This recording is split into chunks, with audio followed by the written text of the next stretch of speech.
Okay. All right. Are you ready for 18 hours of really intense education? Hmm. Oh my. Kind of seems like I've done this sometime before. Yes. Yes, I'll be interested to know like what you pick up this time that like your brain was on overload last time and you just didn't I catch think it. it'll be better this time because I kind of have absorbed more over time now, so it makes more sense to me. Yeah. Kind of like you said, it was deer in the headlights the first time. It was like, whoa, this is a lot. Yeah. So I think maybe I'll grab more of the finer things that maybe I didn't get the first time around. Yeah. Yep. Exactly.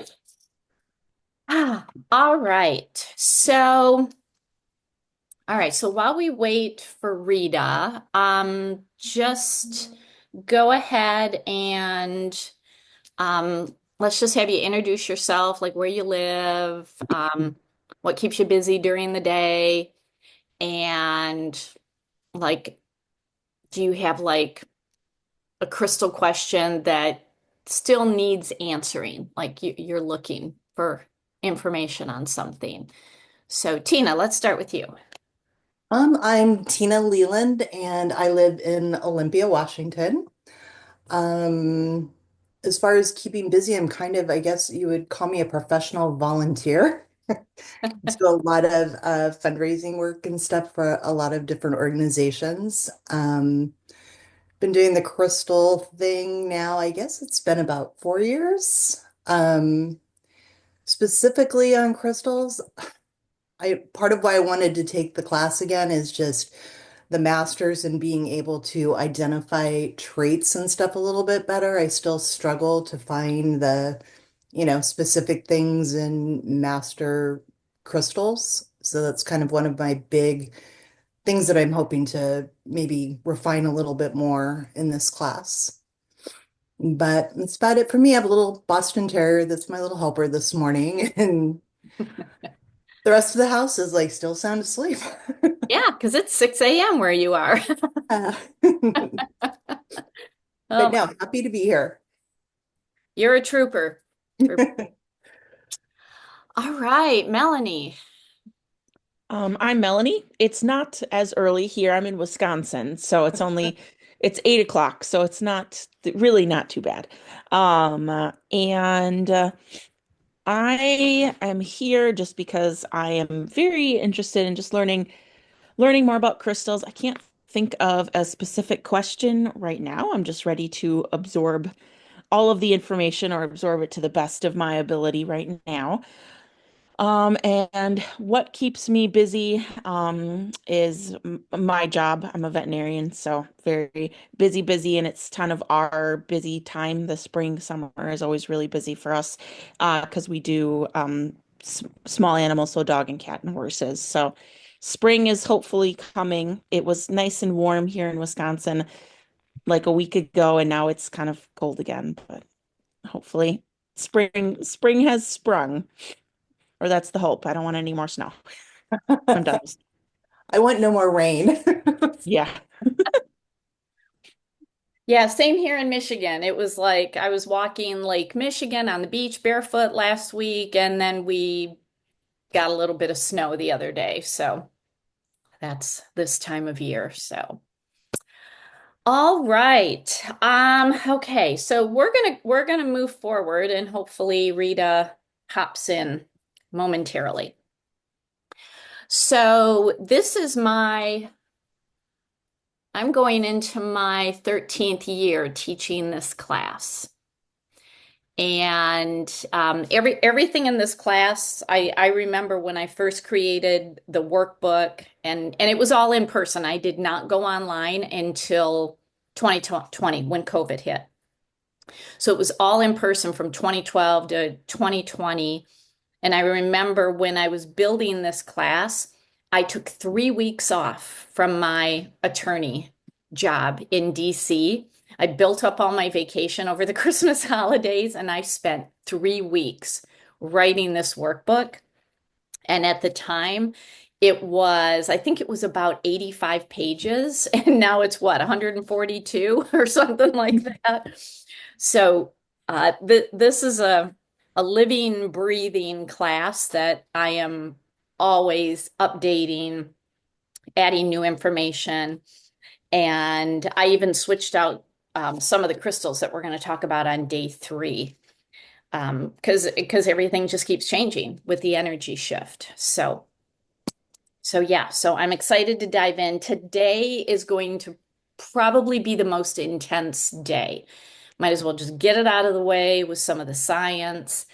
Um, so you'll have the recording so that if I say something and you're like, I didn't completely catch that, between the workbook and the recording and any questions that you want to ask, hopefully that gets your answers to what you need. Because some couple of the things that I'm going to talk about are kind of brain twisters. So so never in my dizziest dreams did I think I was going to be talking science. And I'm going to talk a little bit of math today because I specifically went to law school to avoid math and science. So Hmm. really odd that that I now enjoy it in relation to crystals. So, okay. All right. Let's dive in. Okay, we're gonna start talking and everything today in particular is one little puzzle piece at a time. And at the time, it may not make sense. Like, what does this have to do with crystals? Like, where is she going with this? There is a method to the madness here. When we get to the end of the day, hopefully you will see the puzzle and you'll see how all the parts and pieces fit in because this is the part of crystals that when I hear other people talk about crystals as just woo woo and just spiritual, they are missing the entire foundation of what makes crystals spiritual. They just went right to the spiritual aspect. And it's like, that's fine. And if that's where you want to sit in your crystal domain, then that's okay. But you miss the entire foundation of what makes the crystals the spiritual aspect. And that's what we're going to go through today. So, when people say, "Oh, there's no science backing crystals," yeah, there may not be NIH scientific studies, and that's what people think when they're like, "Well, there's no science backing it." Yeah. By the end of today, you're going to say, this is a different viewpoint of science and how crystals really, really work and why we're so drawn to them. So, okay, if you need to, I put a whole bunch of brain power on my brain so that I'm going to put even some more so that I can make sure that this comes through clear for you all. All right. All right. And I got a Herkimer diamond. I'm going to put her in my lap. Give me some good energy. All right. So let's start with literally the foundation of the earth. And, there's a lot of different belief systems about how the earth was created. We are not going down any religious pathway. This is just a matter of fact. This is what happened. Now, how it started, we're not getting into that. But what is fascinating about once the earth as a physical entity was out here floating in the universe, what then happened is fascinating as it relates to crystals. So the earth is 4.6 billion years old. And when we look to just the oldest rocks, crystals on the planet, they date back to 4.4 billion years old. And then when we look at the first cell, the first living organism, that was 3 billion years ago. So we've got 1.6 billion years at the beginning of Earth where it was just minerals, including heavy metals and water. That's what the Earth was. Minerals and water. And the minerals solidified, and the heavy minerals solidified and sank to the core of the Earth. So this is all going on for 1.6 billion years. And then there was a living organism. But land itself didn't form until about 354 million years ago, and it was all underwater before then. It didn't push up above water until about 354 million years ago. So the Earth being water and minerals in its early creation, I mean, this is what crystals are. Crystals are 100% minerals. That's what they are. And a lot of them actually grow in water or around water, and that's what changes the formation. Now, like I said, the earth and the heavy metals sank to the core due to the density of the heavy metals. So, we're looking at, um, lead, iron, nickel, mercury, things like that. And the core of the earth, no one's ever been there. No one ever will be there because it is about 7,000 degrees. Okay, so anything that tries to get there is going to burn up. But it's about 1,500 miles wide. It's less than 1% of the Earth's volume, and it's hot spinning metal. Okay, so it's constantly spinning. There's a hard core, and then around it is the spinning liquid heavy metals. And that's what creates the electromagnetic field of the Earth. That is one aspect, is this, and you're going to hear me reference it as an iron core crystal. Okay, that's what we call it. That is one aspect, and the other aspect is silica. Silica is quartz.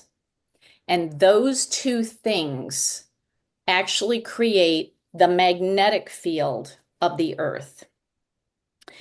Now, this iron core crystal with laser technology, scientists have been able to shoot lasers into the Earth to learn that it is about 1,500 miles wide.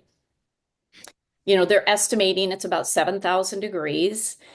And what they have been able to determine is that it is in the shape of a six-sided hexagon or a 12-sided dodecahedron. This is going to make sense when I get to the next section and I start talking about crystal shapes. Because the hexagon pattern, as you will learn by the end of today, is a pattern of strength. And so much is built on this hexagon pattern. Now, when we look to the oldest crystal and how they can do the carbon dating, it just baffles my mind. But scientists are able to do it. And they have identified the zircon as the oldest crystal. It's about 4.4 billion years old. Now, zircon, you can find zircon crystals. I mean, they're not particularly pretty.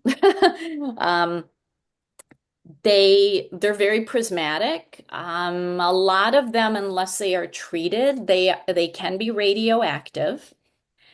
And you're going to find zircon in a lot of jewelry. Now, the jewelry industry treats the zircon to remove the radioactivity, and the treatment that it goes through kind of makes it not a crystal anymore because it tends to destroy the crystal lattice. If you remember from the basic class, the crystal lattice it's basically like a spinal column in the crystal, and the crystal grows in replication around it.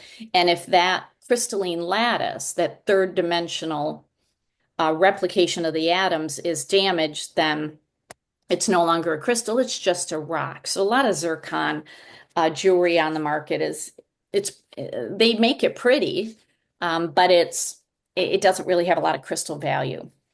But that's the oldest crystal, and it just like the human mind cannot even comprehend 4.4 billion years old. Can't even comprehend it. But it is the oldest crystal and the oldest rock.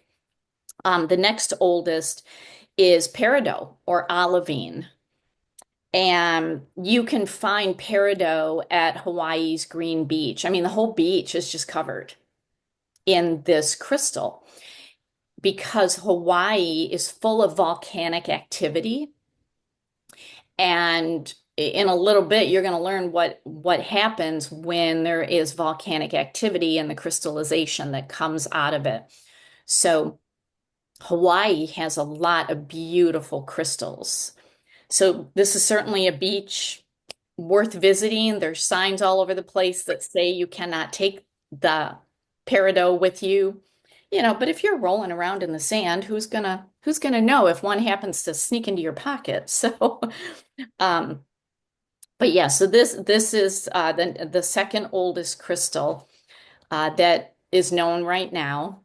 The next oldest are all the basalt formations. So basalt, if you ever get a chance, or if you've ever been to Scotland, especially the northern coastal area, they have these basalt formations that are magical. Like I just can't even fathom this coming out of the earth. And it's anchored in the earth and just grows right out of it in columns.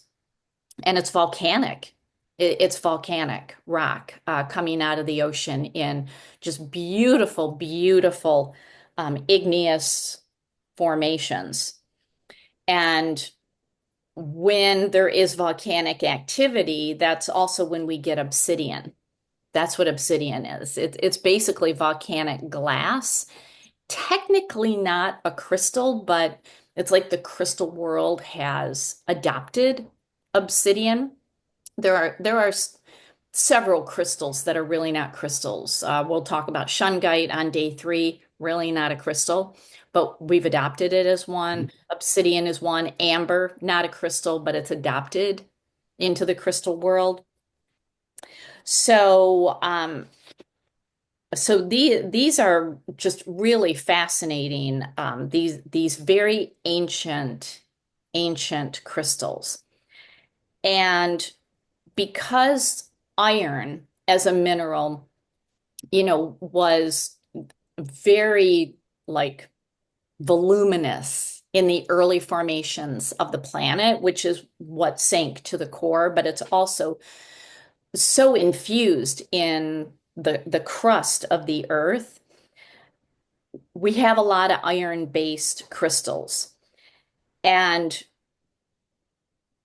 after the land masses and everything really started forming, and living organisms and cells appeared on this planet in whatever belief system they appeared, it is those living organisms that actually created oxidation. And it's the oxidation that creates all the beautiful colors. Other planets don't have that, which is why we don't have crystals from Mars and Venus. They have rocks, but they don't have crystallization because it takes oxygen to do that. And then when you have the oxygen oxidizing, that's when you get the beautiful colors. So, we've got these different layers to the earth, so we have our inner, iron core crystal, it's solid. There's a liquid outer core around it that is, iron and cobalt and nickel. There could be other heavy metals. I mean, they're called heavy for a reason. They can sink. And then outside of that, there is the mantle. And the mantle is full of silica. So just keep remembering that silica is quartz.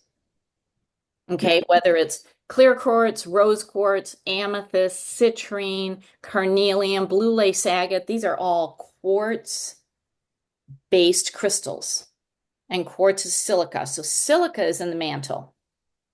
And it's something like, I don't know, something like 80% of the Earth's crust is silica. That's why there's so many quartz-based crystals. And then above the mantle is the asthenosphere. And it's kind of like silly putty. Like if you dig deep enough, it kind of gets almost like clay a little bit. It's just like silly putty. It's the only way I know how to describe it. And then on top of that is the lithosphere. And that's what we walk on. Okay, so that's the land that we walk on. And again, packed with silica and basically the periodic table. I mean, packed with all these minerals that at any point can come together and not only form a rock mass, but then crystallize. And, melded in between all of this are the oceanic plates. They've even discovered that underneath the mantle, they have found an ocean. So the ocean is not just what we see, like deep in the earth, they have found oceans in there. And that was actually a recent discovery. I think they discovered that last year. So there's oceanic plates, there's a tectonic plates, and there's a whole lot of movement going on at all times in the earth. Okay. And all of these movements that are happening help in the rock formation process. So I'm gonna stay on the screen for a second because I want to talk about the cycle of how rocks, then crystals are created. So if you remember from the basic class, all crystals, rocks, and stones are made of minerals. But not all minerals and not all rocks and stones are going to crystallize. That's why we don't call our crystals rocks, because rocks haven't crystallized. Okay. So minerals are naturally occurring in the earth, like zinc and magnesium and calcium and iron and aluminum and silica. They are inorganic, which means they're not coming from a living organism. Like they're not coming from a tree or a plant or even a decaying animal or person. And they are of a fixed chemical composition. So iron is always iron. You can melt it down and it's iron. You can then harden it and build, a statue of a dog and it's still iron. And then you can take that statue and you can melt it down again and it's still iron and you can build it into a cat and it's still iron. And that's what minerals are. No matter what you do to them, they are of a fixed chemical composition.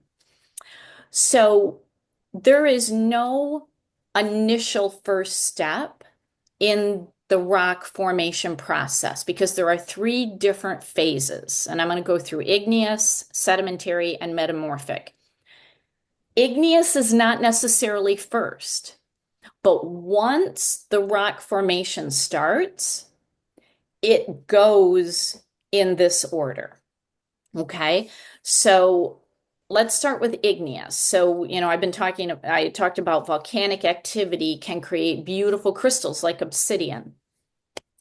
And that's where basalt comes from. Now, when there is volcanic activity, several years ago, there was huge volcanic activity in Hawaii. I don't know if you remember that.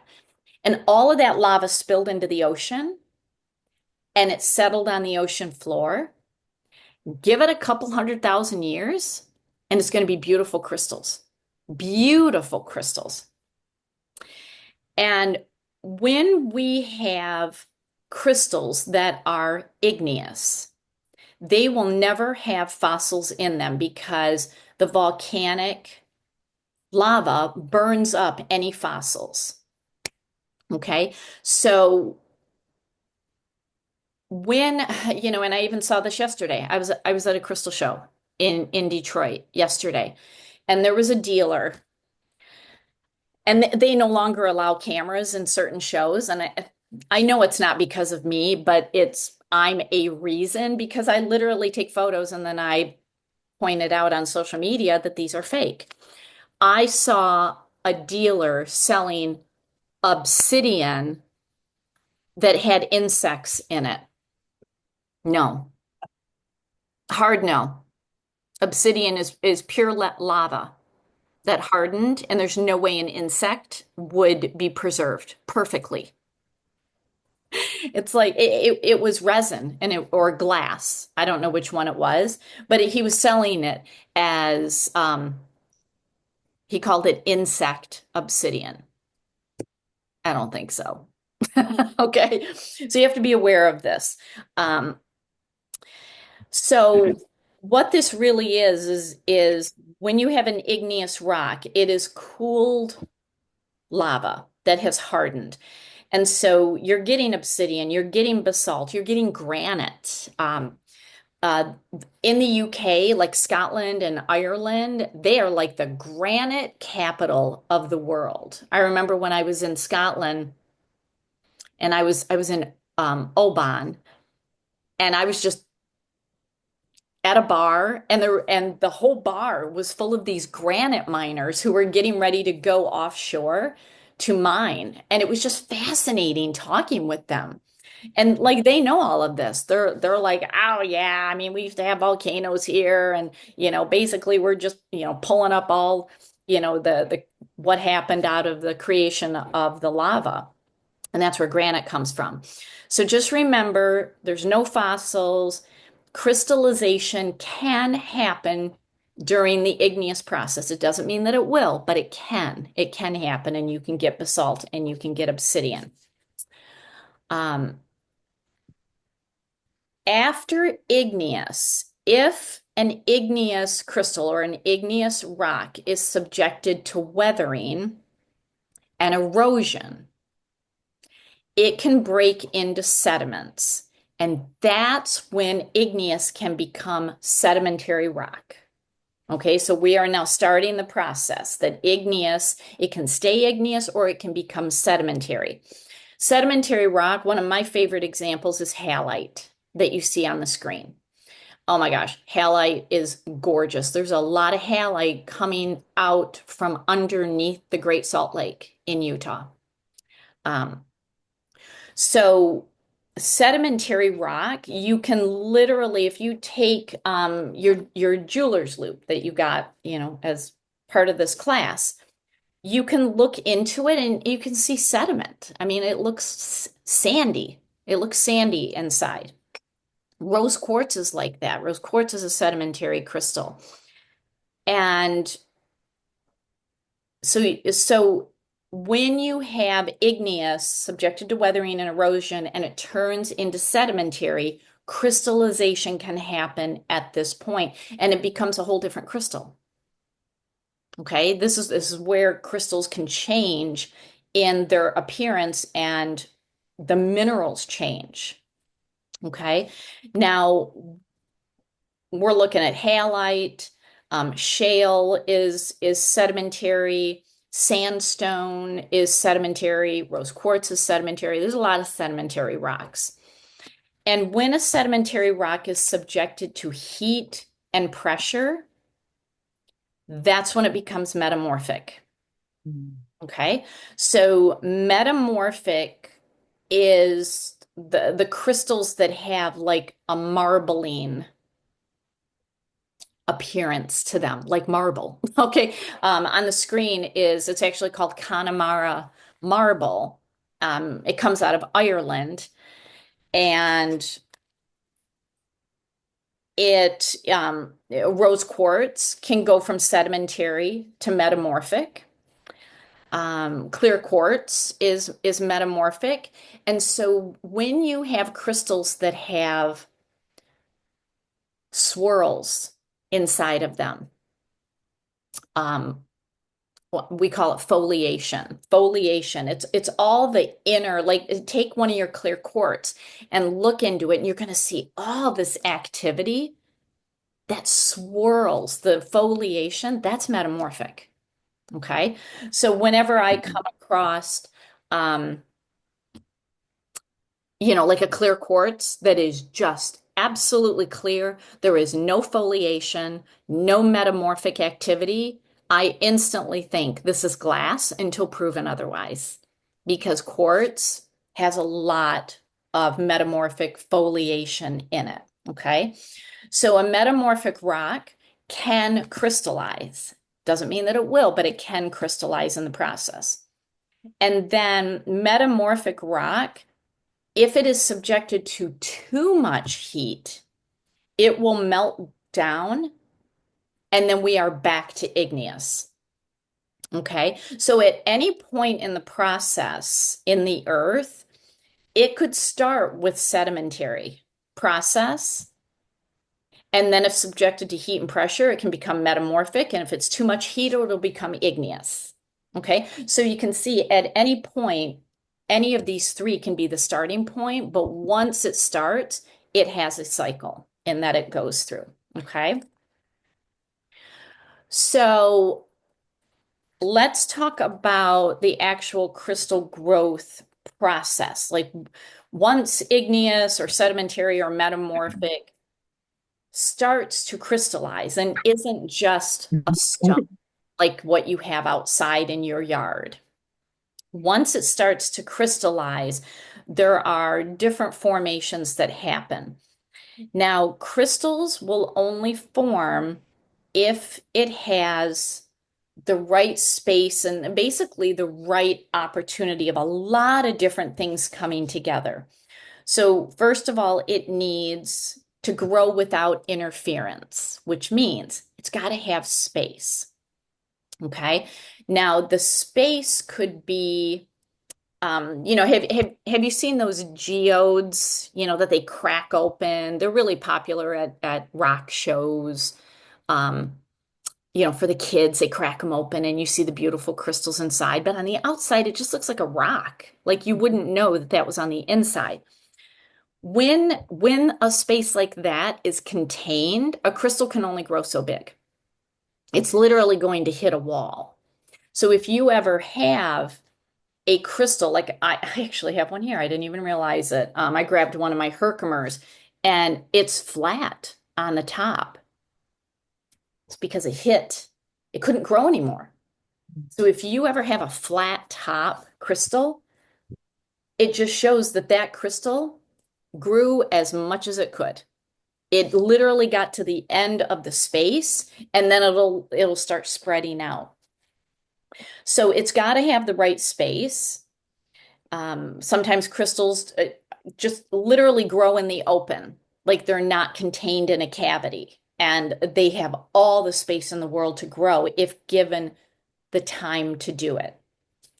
Now, crystals also need to have the right pressure, and the pressure is going to determine clarity. You may have heard that diamonds are created under intense pressure. And the more clear a crystal is, the more pressure it underwent. Now, it could be pressure simply by being very, very deep in the ground, or it could be pressure from like the tectonic and the oceanic plates, like literally pushing and pushing and pushing on each other. That's happening in the earth all the time. So the clearer a crystal is, the more pressure it has been under. There's also temperature is going to play a part. Temperature, if you remember from the basic class, will determine if iron stays purple and becomes amethyst, or if it gets hotter and it'll go either yellow or green. The yellow becomes citrine, the green becomes, some people call it green amethyst. That's an oxymoron because amethyst means purple. But when it goes green, it's called prasiolite. And then if the yellow gets even hotter, it becomes orange, and that's carnelian. So that's where temperature can take a mineral and change the color of it. Hematite, we'll talk about hematite on day 3. And the crystal itself is like brown. And when it's polished, it's silver on the outside. But when you mark it on paper, it's got a reddish color to it. So when it grows inside of a crystal, it's got a reddish color. But if it's light, like if it hasn't been heated up too much, it's a very pale pink. But like hematite included quartz almost looks like red glitter on the inside.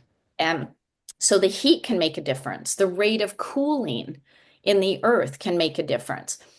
And they can also crystallize from um, seawater. This is where we get halite from that I just showed you a picture of. It's where we get gypsum, which is selenite. It's where we get calcite. So if you have um, like there is a calcite, I actually just got some that it'll be, I think I'm offering it, I don't know, next month or May. It's called white aragonite, called cave calcite, because it actually grows in a water cave.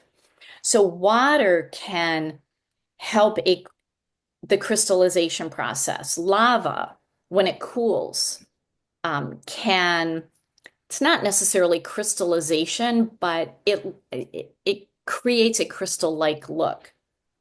But what all of this does is it starts creating geometric patterns. So we're going to talk about sacred geometry patterns in a little bit.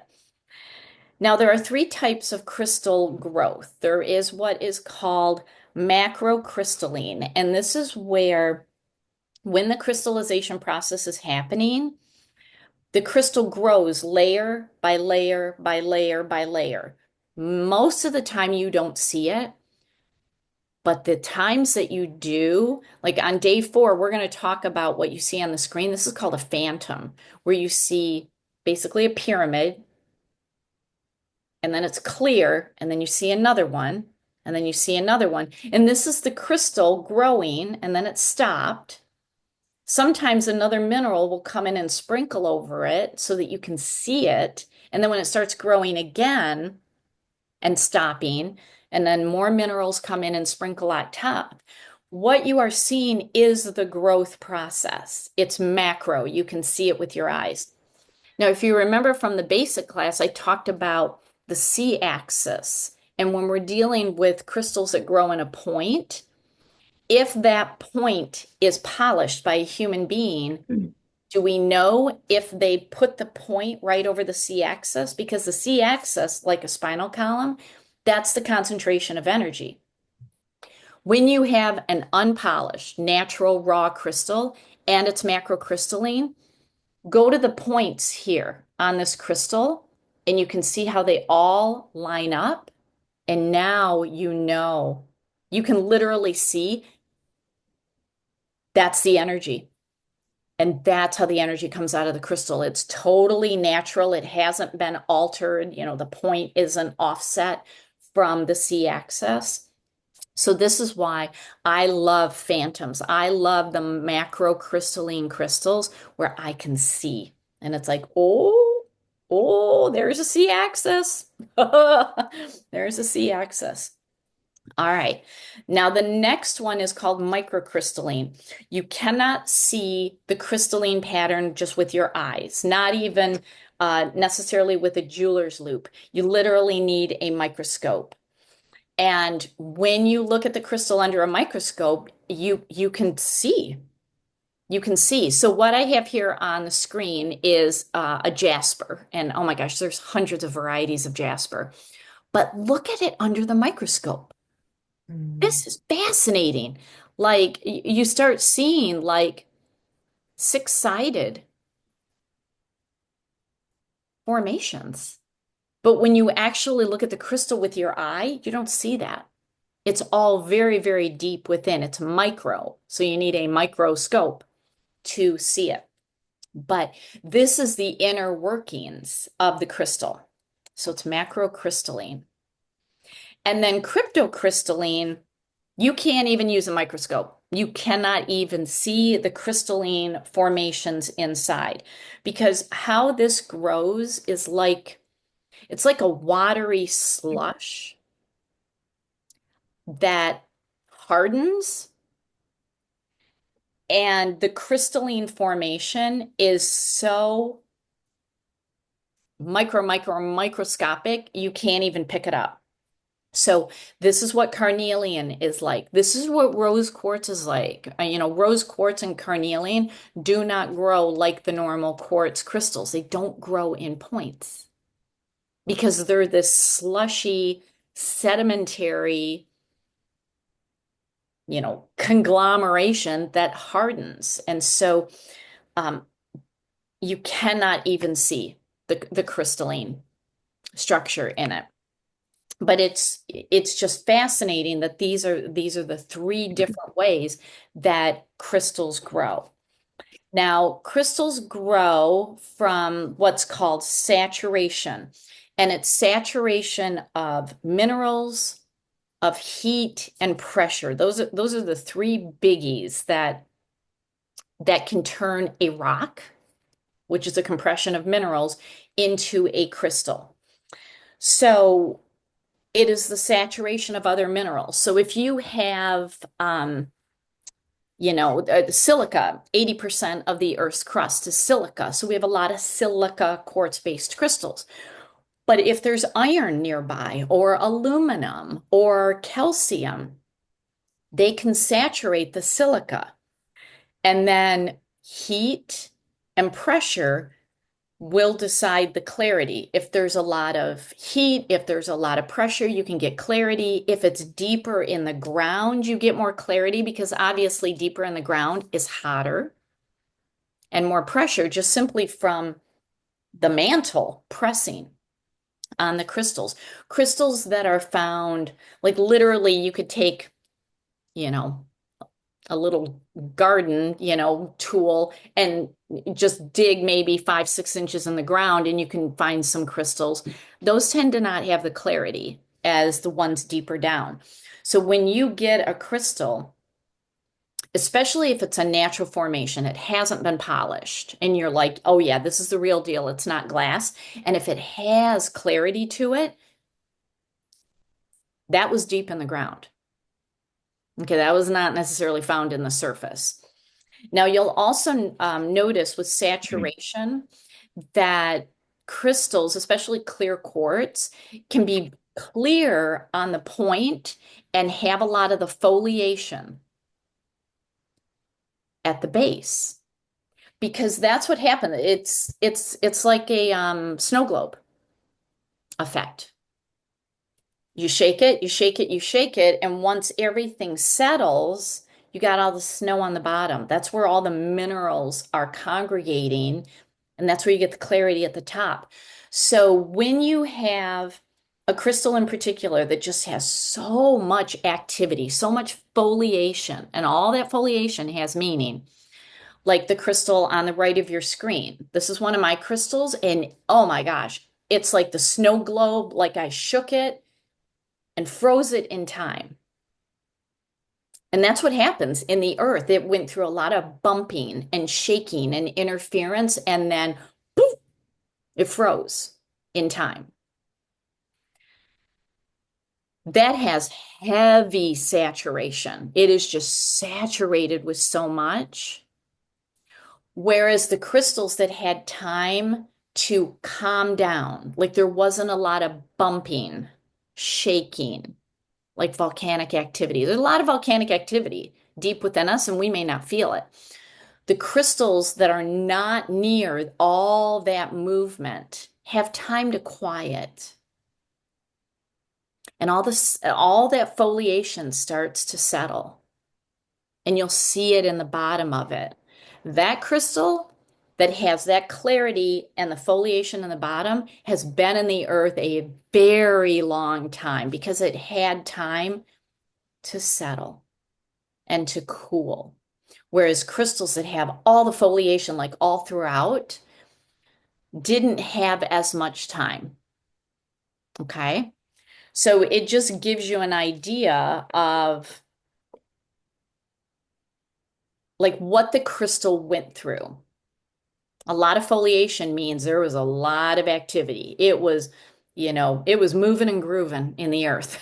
Pretty much. There was a lot going on. Whereas the really, really super clear, um, had time to settle. So, All right, I just got a message from Rita. I don't know, something happened. She sent me an email. I don't know what happened, but hopefully she's okay. So she will not, I don't know if she'll join us tomorrow, but I will find out when we're done with class. Um, okay, so with certain crystals, like especially quartz-based crystals, some sellers will label them class A, like a class A clear quartz, or a class B, class C. Class A is really clear, like very glassy clear, almost like gem quality. Class C has a lot of the foliation, so just not much clarity in it. There are people in the crystal world that think that the class C, with all the cloudiness and all the foliation, is very low quality. I am not one of those people. I like the crystals to have all the activity in it because I want to go in and do all the identification. And that's what we're going to start doing on day 2 and day 3 is figuring out what all that means. Because to me, that tells you what that crystal went through, how that crystal grew.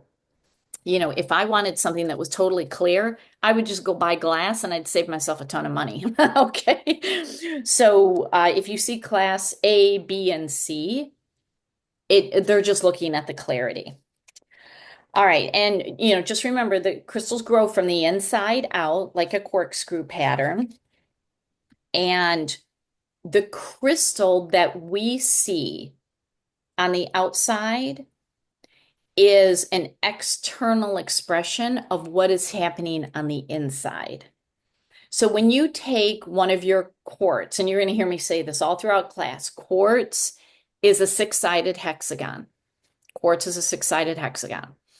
So when you look at your quartz and you count the sides, 1, 2, 3, 4, 5, 6, the external sixth side is telling you exactly what's going on the inside. You may not be able to see it. You may not like that. If you have a microscope, you can get in and see all the little six-sided crystals. And even within all of those are six-sided crystals, and within all of those are six-sided crystals, and it just goes on for infinity. So just remember that what you see on the outside is happening at a microscopic level on the inside. And it's just beautiful what happens. So when we're dealing with crystals and the minerals that come in, and then the heat or the cooling or the seawater that is exposed to those minerals, that's when we get all the beautiful colors. So this is a photo of the Natural History Museum, the Smithsonian in DC. They have a gem exhibit. Oh my word.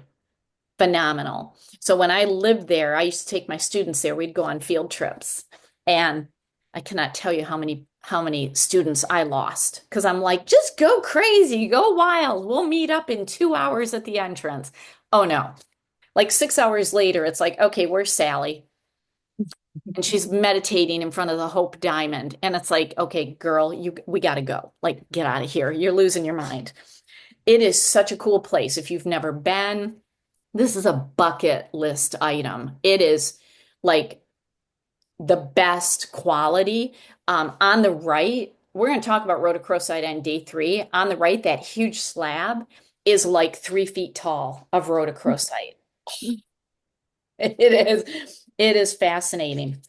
But it just shows you what the earth is capable of doing if there is the right space, the right time, the right heat, the right pressure, the right minerals, and it just all comes together.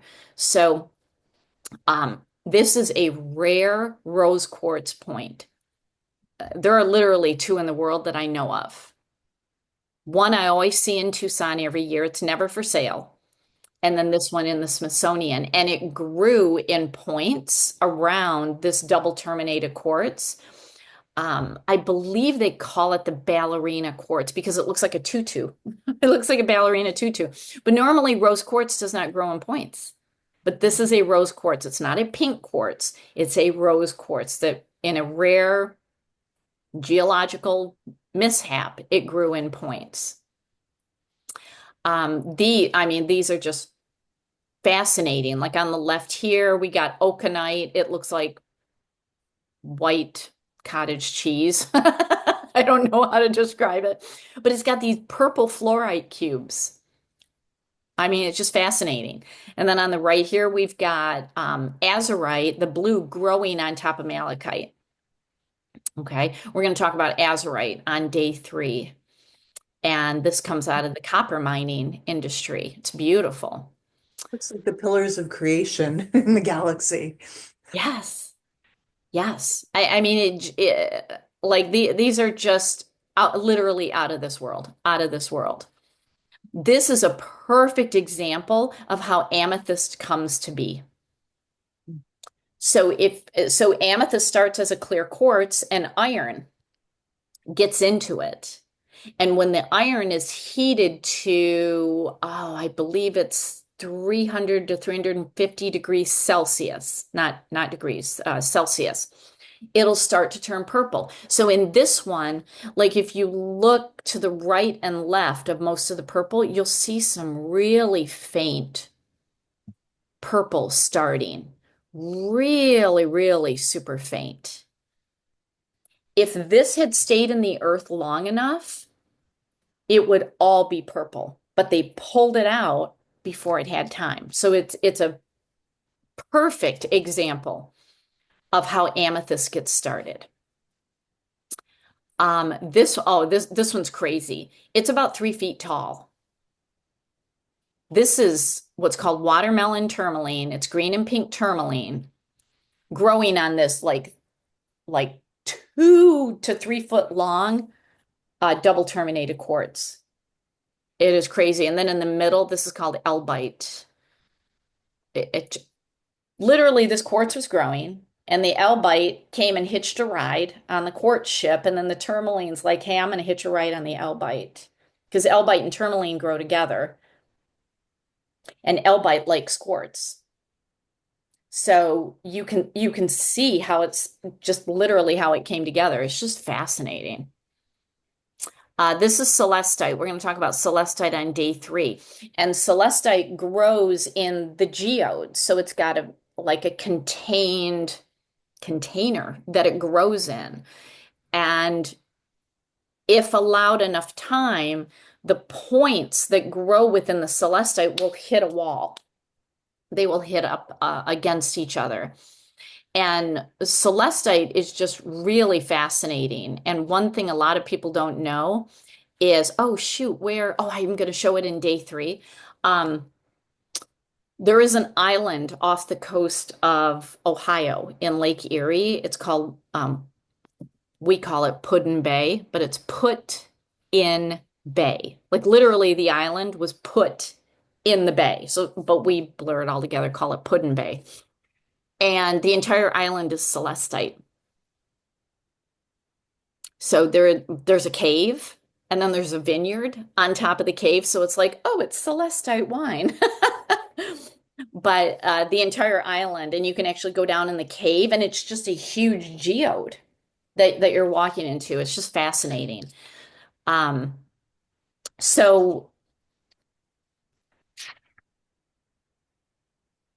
just like before we even get to the isometric that I'm going to talk about, when crystals have the opportunity to do what the earth wants them to do, they will create spectacular, huge, beautiful, colorful crystals. And I mean, this is why every year when I go to Tucson, there's always new discoveries because the earth, she is a mineral producing entity. So she's always producing underneath and pushing up, pushing the crystals up. Even in the mountains, she's pushing them out of the mountains. So they're digging up new discoveries. And once they dig them up, then that creates space for underneath for more to push up. So this is why there's just always new discoveries. It's so fascinating. So, okay, before we go to the next section, do you have any questions about what I covered so far? So far, so good. I have a question when you were talking about the the different types of the crystal growth. So I guess I just have and this might just be me sort of trouble wrapping my head around the fact that you can't see them with a microscope. I mean, would you be able to see them with like a electron microscope at all? Not that I'm aware of. Okay. Not that I'm aware of.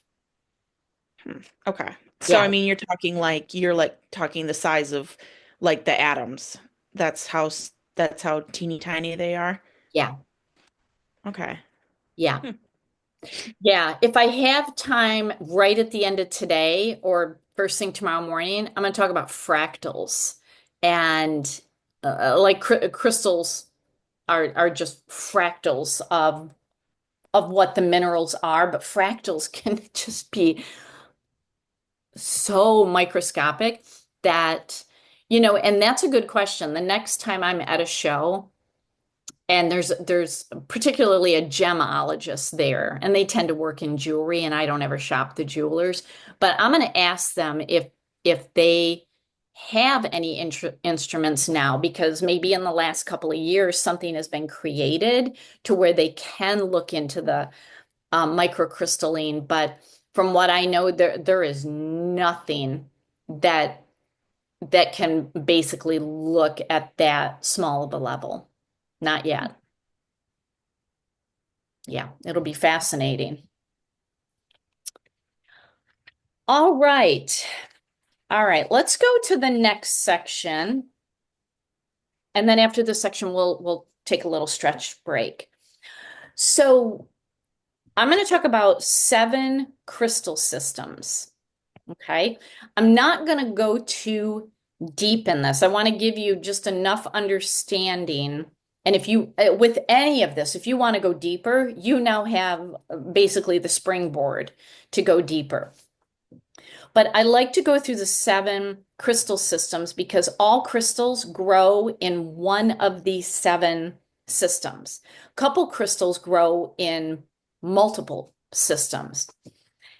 And at the foundation of all of these systems is sacred geometry. So if you think back to the basic class when we talked about sacred geometry patterns, we were talking about flower of life, the golden ratio. Everything is built on sacred geometry patterns. And crystals are one of, actually, I would say, outside of just straight minerals, crystals are the foundation of everything sacred geometry. They are one of the earliest sacred geometry formations. We have sacred geometry in all the plants and all the trees and all the flowers. We have sacred geometry in us. Crystals are the foundation of sacred geometry.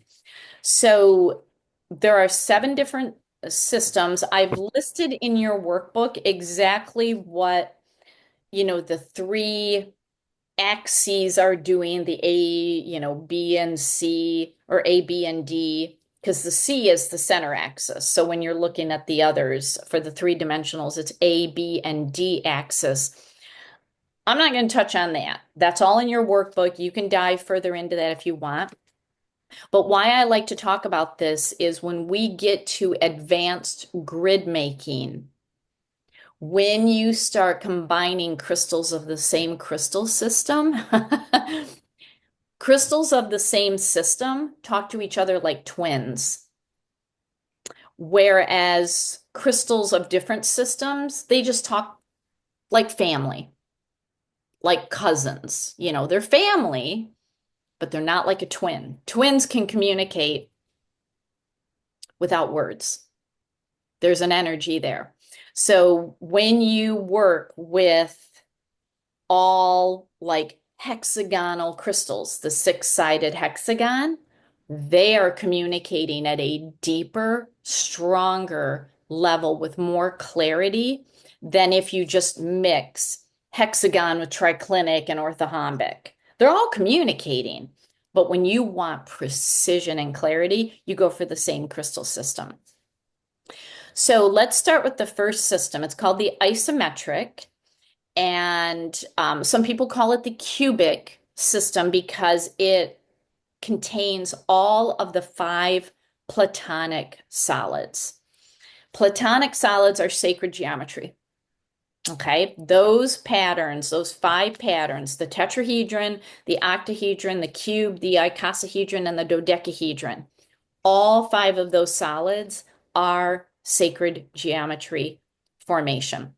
The tetrahedron represents fire, the octahedron represents air, the cube represents earth, icosahedron represents water, and the dodecahedron represents the universe. Now, when you are working with the isometric, these cubic or platonic solids, you are working with an energy of harmony, of balance. Okay. These all have like an earthy element of transformation. So when you want transformation, like you are stuck and you're like, I've had it, I want to transform, you go to isometric crystals to work with. Okay. Let's go through examples of the five Platonic solids, the five formations that make up the isometric system. So the tetrahedron. Tetrahedron, this is a three-sided pyramid with a bottom. So it's got four faces. The bottom is a face, and then the three sides of the pyramid is a face. It's a four-sided formation. On the screen, I got a picture of calcopyrite. Absolutely grows in the pyramid. It's got the base at the bottom. Diamonds grow this way, so does lapis lazuli and sodalite and sphalerite. They grow in a tetrahedron formation. The next isometric formation is the cube. So that fluorite that I showed you that had the oconite that looked like cottage cheese, and they had that cube sitting on top, that fluorite grows like that, grows in a cube. It's the outward appearance is what is happening on the inside. Halite that I showed you, which is a sedimentary crystal that grows under the Great Salt Lake, grows in a cube isometric formation. The next in the isometric is the octahedron. So octahedron is different than tetrahedron. Tetrahedron is a three-sided pyramid. Octahedron is a four-sided pyramid with a four-sided pyramid back to back. Okay, tetrahedron is a three-sided pyramid with a base. Octahedron is a four-sided pyramid backed up to a four-sided pyramid. And the best examples that I have are fluorite. Again, they can grow in multiple formations, but fluorite, I actually have little tiny fluorite octahedrons in my store. They're so cute. Magnetite can also grow as an octahedron. Now, first of all, finding magnetite is becoming virtually impossible. So I'm on day 3. I'll talk about how I swap it out with hematite. But finding the raw formation, I literally have found 3 pieces in the whole time I've been doing this. But if you find a magnetite in the natural octahedron, grab it because it's so rare and it's so awesome to look at how it forms that way. The next platonic solid is the dodecahedron. Garnet grows as a dodecahedron. It has 12 faces to it. So does pyrite. Pyrite grows in 12 faces. Pyrite can be really hard to count all the faces because it conglomerates together. So you got, a 12-sided mushed up against a 12-sided, mushed up against another 12-sided. So it can make it really difficult to count unless you have a singular piece that has been plucked out of the matrix. Garnet is a little easier because they tend to grow on their own. And so you can just buy a garnet and start counting the sides, and it's a dodecahedron. Now, for the icosahedron, at this time, it's a 20-sided face formation. And at this time, I'm not aware of any crystal. Now, early on, I was taught that ametrine, which is an amethyst citrine blend that only grows in Bolivia, I was taught that the natural formation is 20-sided. And I literally spent a decade talking to every single Bolivian miner that I met if they had a natural shaped ametrine that was an icosahedron. And they would all look at me kind of funny, like, what is she talking about? Finally, one miner said, I know what you're talking about. We've never found one. We've never found one. We feel that ametrine has the potential to do that, but we've never found one just because of how it all grows together in a conglomeration. So I ended up taking that out of this class because no one's ever found an ametrine as a 20-sided icosahedron, and I'm not aware of any crystal that is a 20-sided yet. Yet. Okay, so I'm always on the lookout. I'm always asking. But that is one of the platonic solids where we do not have a crystal representative. All right, so that's the isometric system. The second system is the hexagonal, and this is where we see a bulk of the crystals because silica is hexagon. Now, the hexagonal shape is six-sided. Okay, that's what hexagon means. It's six-sided. So it kind of grows like a cylinder, and it is six-sided. And the six-sided hexagon shape scientifically regulates energy. In our body, we call that chi. In the scientific world, they call it energy, which is why big tech, our computers, our phones, the cars, that are electric, everything. That's why Silicon Valley goes for silica because it's hexagon and it regulates energy. Okay, that's scientific. That is not woo-woo. But when we're dealing with our body, we are an energy body, and hexagon-shaped formations regulate our chi. Okay, so, we're looking at, most quartz crystals, except carnelian and rose quartz. Most of them grow in six-sided formations. Um, Crystals like the beryls, like the aquamarine, the emeralds, and the morganites, they grow six-sided. Tourmalines, black tourmaline, blue tourmaline, pink tourmaline, they grow um, six-sided. So when you are looking to regulate your energy, you go for a six-sided crystal. Okay. When you are looking to birth something new, you have an idea, or you need to birth a new habit. There's a chart in your workbook of the Chinese elements, the five elements. This is wood element. It's all about birthing and new beginnings. You go for a hexagonal formation. So I just love like cinnabar. I mean, look at that. It almost looks like the star anise, which I love to make potpourri out of, natural potpourri. I mean, it's fascinating, these formations. All right. The third formation is called tetragonal, and it just looks like a rectangle, just a straight rectangle. It's not a square. It's not like the isometric cube. It's a rectangle. And that's what tetragonal is. Tetragonal is a formation that brings balance during change. I think we need a whole heck of a lot of tetragonal crystals right now, based on what's going on in our world.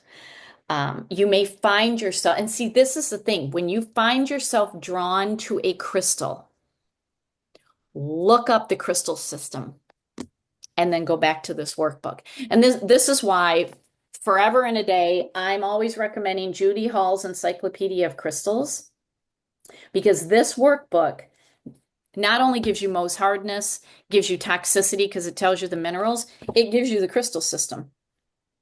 And so you can easily look it up. And if you're like, dang, I am drawn to apophyllite. And I don't know why. I gotta have it all. I need pink apophyllite. I need white apophyllite. I need green apophyllite. I need blue apophyllite. I need apophyllite with stilbite. I need all the apophyllite. It's because you're probably going through some changes and you want balance as you go through the change. That's what tetragonal does. It's order, it's consistency as things are rapidly changing around you. Um, it allows for the decline because when things are changing, things have to decline and fall away, but you stay strong during it. So this is the crystals that we're drawn to when we have imbalance because we need to be balanced during change. When we are imbalanced, we're not going to handle the change very well. So right now, tetragonal crystals, huge for this energy shift that we're in. All right, and just look at those formations. Like, oh my word. Oh my word. So this is apophyllite on the left. You see that big rectangle there? And then wolfenite. I mean, it looks like a slice, but if you get up really close to the wolfenite, you basically see a rectangle. It's just very thin. It's just so neat. This is why I love the raw crystals so much. All right. Oh yes, here's another one. Oh my gosh. Um, Trigonal. These formations are just spectacular to look at. So trigonal is basically a square. It's a cube, but it's on an angle.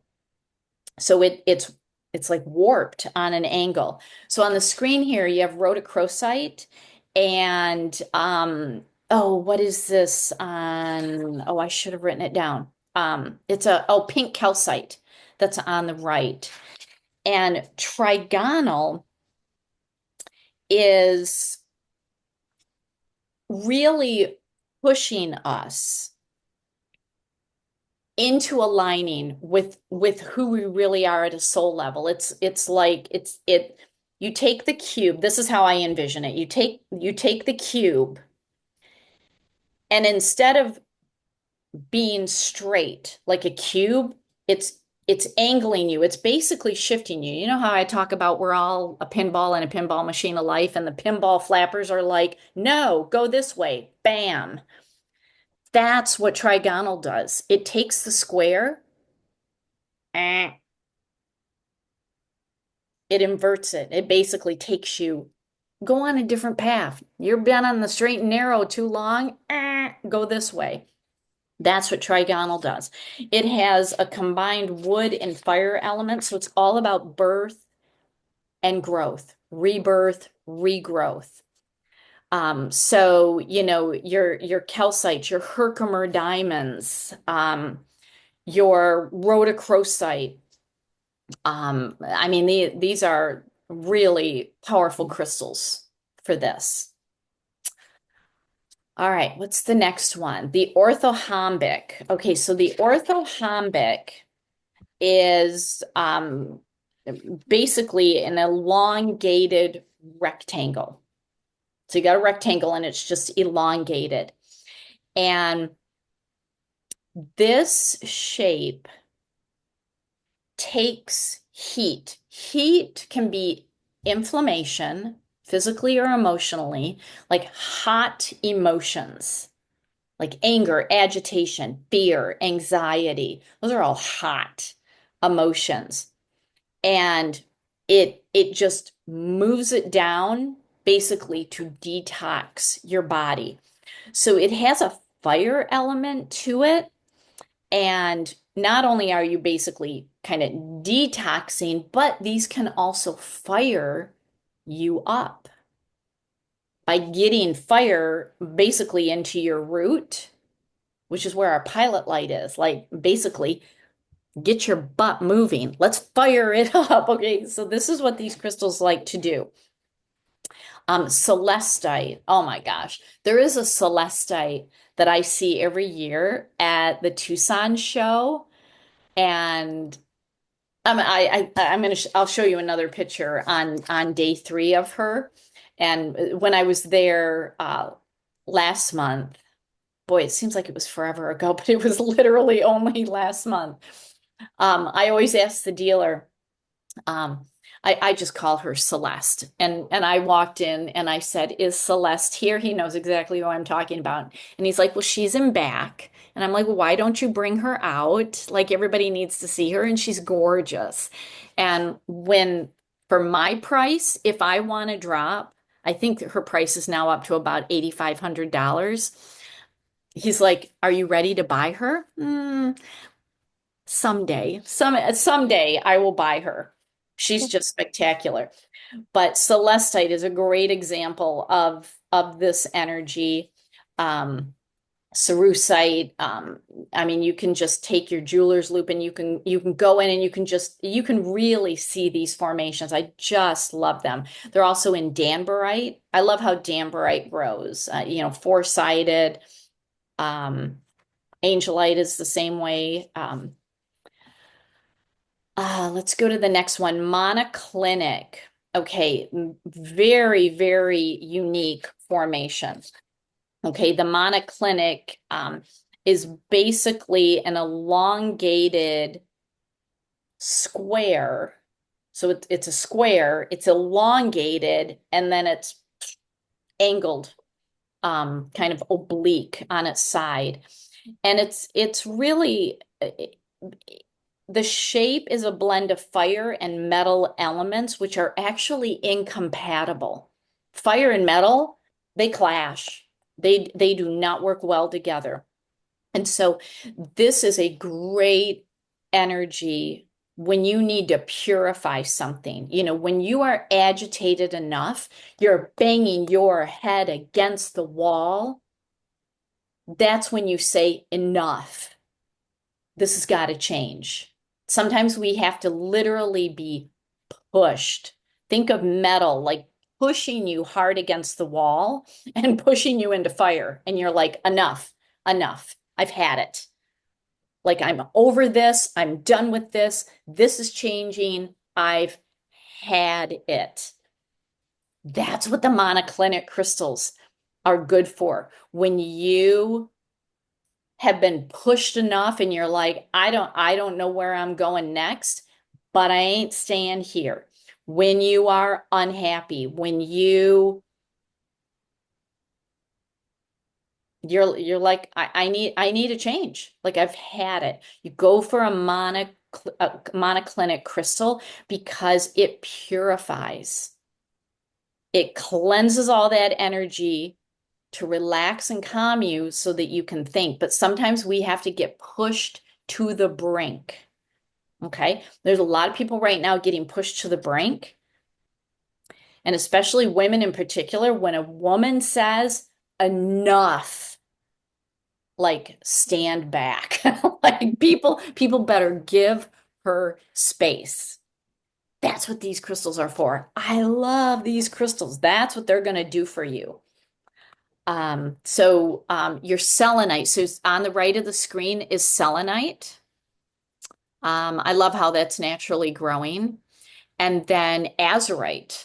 Azurite, you actually need a microscope to really see the monoclinic formation. All right, and then last but not least, the triclinic. Now these grow in a slab formation. So have you ever seen Larimar? Larimar, I need to offer that in the store. I just haven't. I don't know why. I like Larimar. It comes from the Dominican Republic, and it literally grows in a slab. I mean, it looks like you could take it and just make a countertop out of it. It just grows in a slab. That's what triclinic is. You could just take the crystal, lay it on your countertop, and create a slab. So it is really like um bizarre crystal growing in all these oblique formations. But what it is the shape of it is fiery. It has a very deep growth energy to it to really stimulate us, to fire us up, especially if you like to start something but you don't complete it. Like you have a great idea and you start sketching it out and you don't finish it. Or you want to write a book or create a class and you got all the great ideas here, but then you don't do it. The triclinic is what you want to start really working with. They get that energy going. So on the right, kyanite, we're going to talk about kyanite on day 3. Kyanite is a great example of that.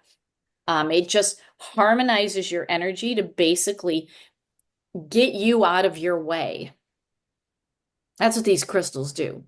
The triclinic, they get you out of your way so that you can do what you are meant to do. Rhodonite is also a good one. I mean, look at the rhodonite. Look at how that grows.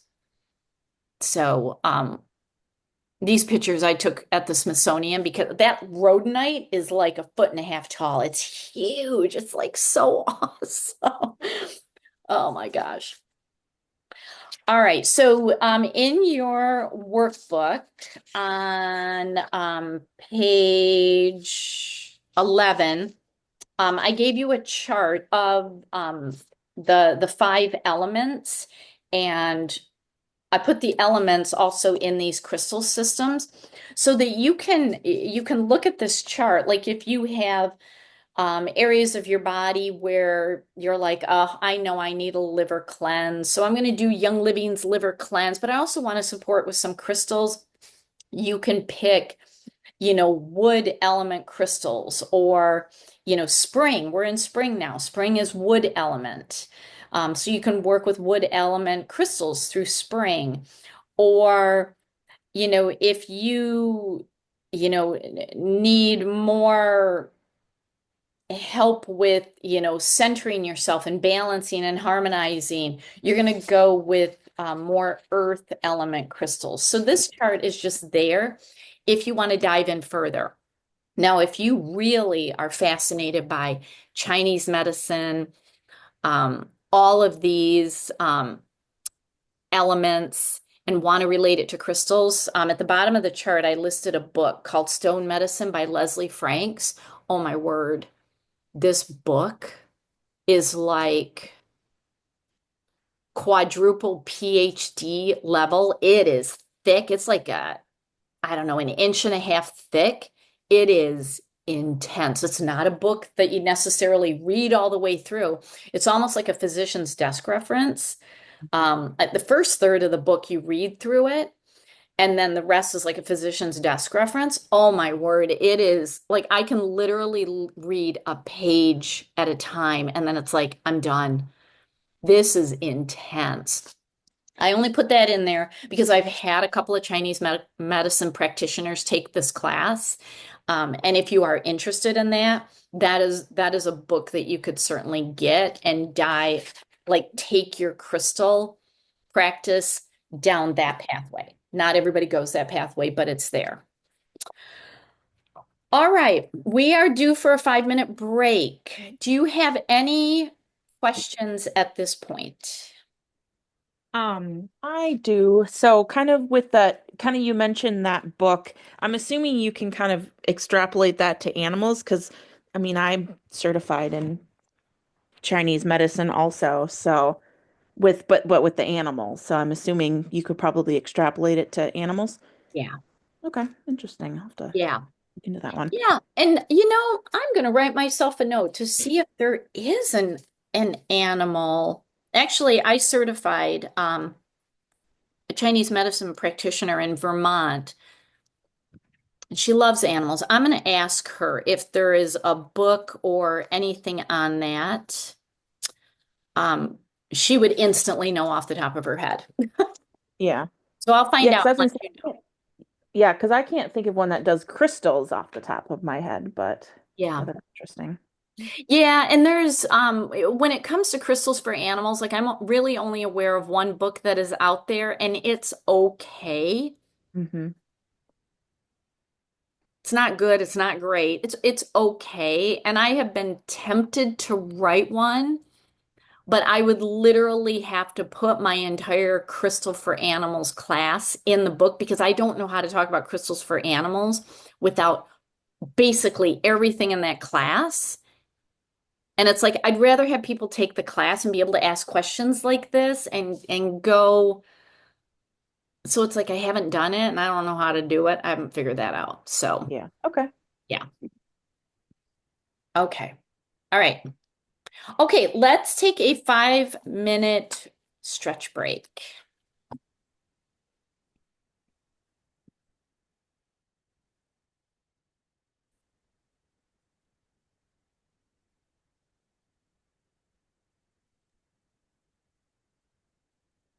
All righty. Okay. Okay. All right. I read Rita's email. I'm hoping she can join in. I told her, I said, if you can join in tomorrow or next weekend, she had a pretty bad emergency with her daughter. So, of course, she needs to be with her daughter right now. So, anywho, all right. Okay, are you ready for the most depressing part of the class? We might as well just get this out of the way. It is, it is not a fun topic. I want to talk about crystal ethics is fine, but the crystal fakes, oh my gosh, it is drives me crazy. All right. Let's first talk about crystal ethics. This is increasingly becoming quite a conversation. And this is why I really love going to crystal shows because I can talk with people from other countries and ask them questions and really find out what is going on with crystal mining.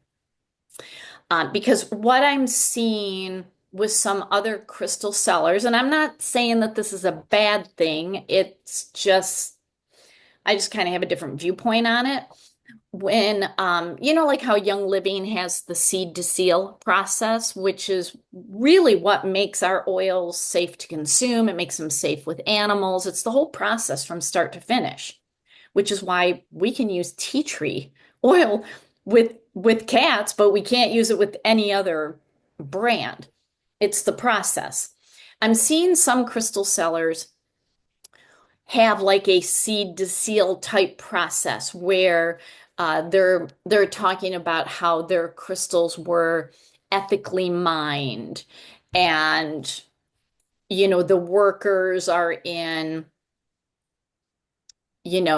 humane working environments and paid a living wage. And they're kind of doing this whole, like from a prosecutor's perspective, I call it a chain of custody. Like whenever I had a criminal case, I had with evidence, I had to show the chain of custody. Like, Detective Wilson, you know, took the gun off of the defendant, put it in a bag, put it in lockup, and then he checked it out and brought it to court. It's like a chain of custody. Nobody else touched it.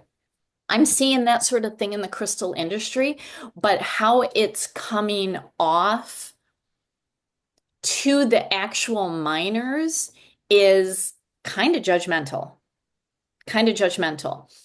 because there's a lot of discussion, in the crystal mining world that those who are mining for crystals are really doing little, if any, damage to the earth because, like I said, the crystals are being pushed up. There are very few, if any, that are blast mining. I don't know anybody blast mining for crystals. What they are doing is any blast mining or the big backhoes that are going in and literally digging out mountains, they're not looking for crystals. They are looking for some precious gems like diamonds, rubies, emeralds, sapphires, but overwhelmingly looking for mineral ore for the tech industry. Mhm. And so when I hear people saying, mining for crystals is unethical, I simply ask them, do you have a cell phone?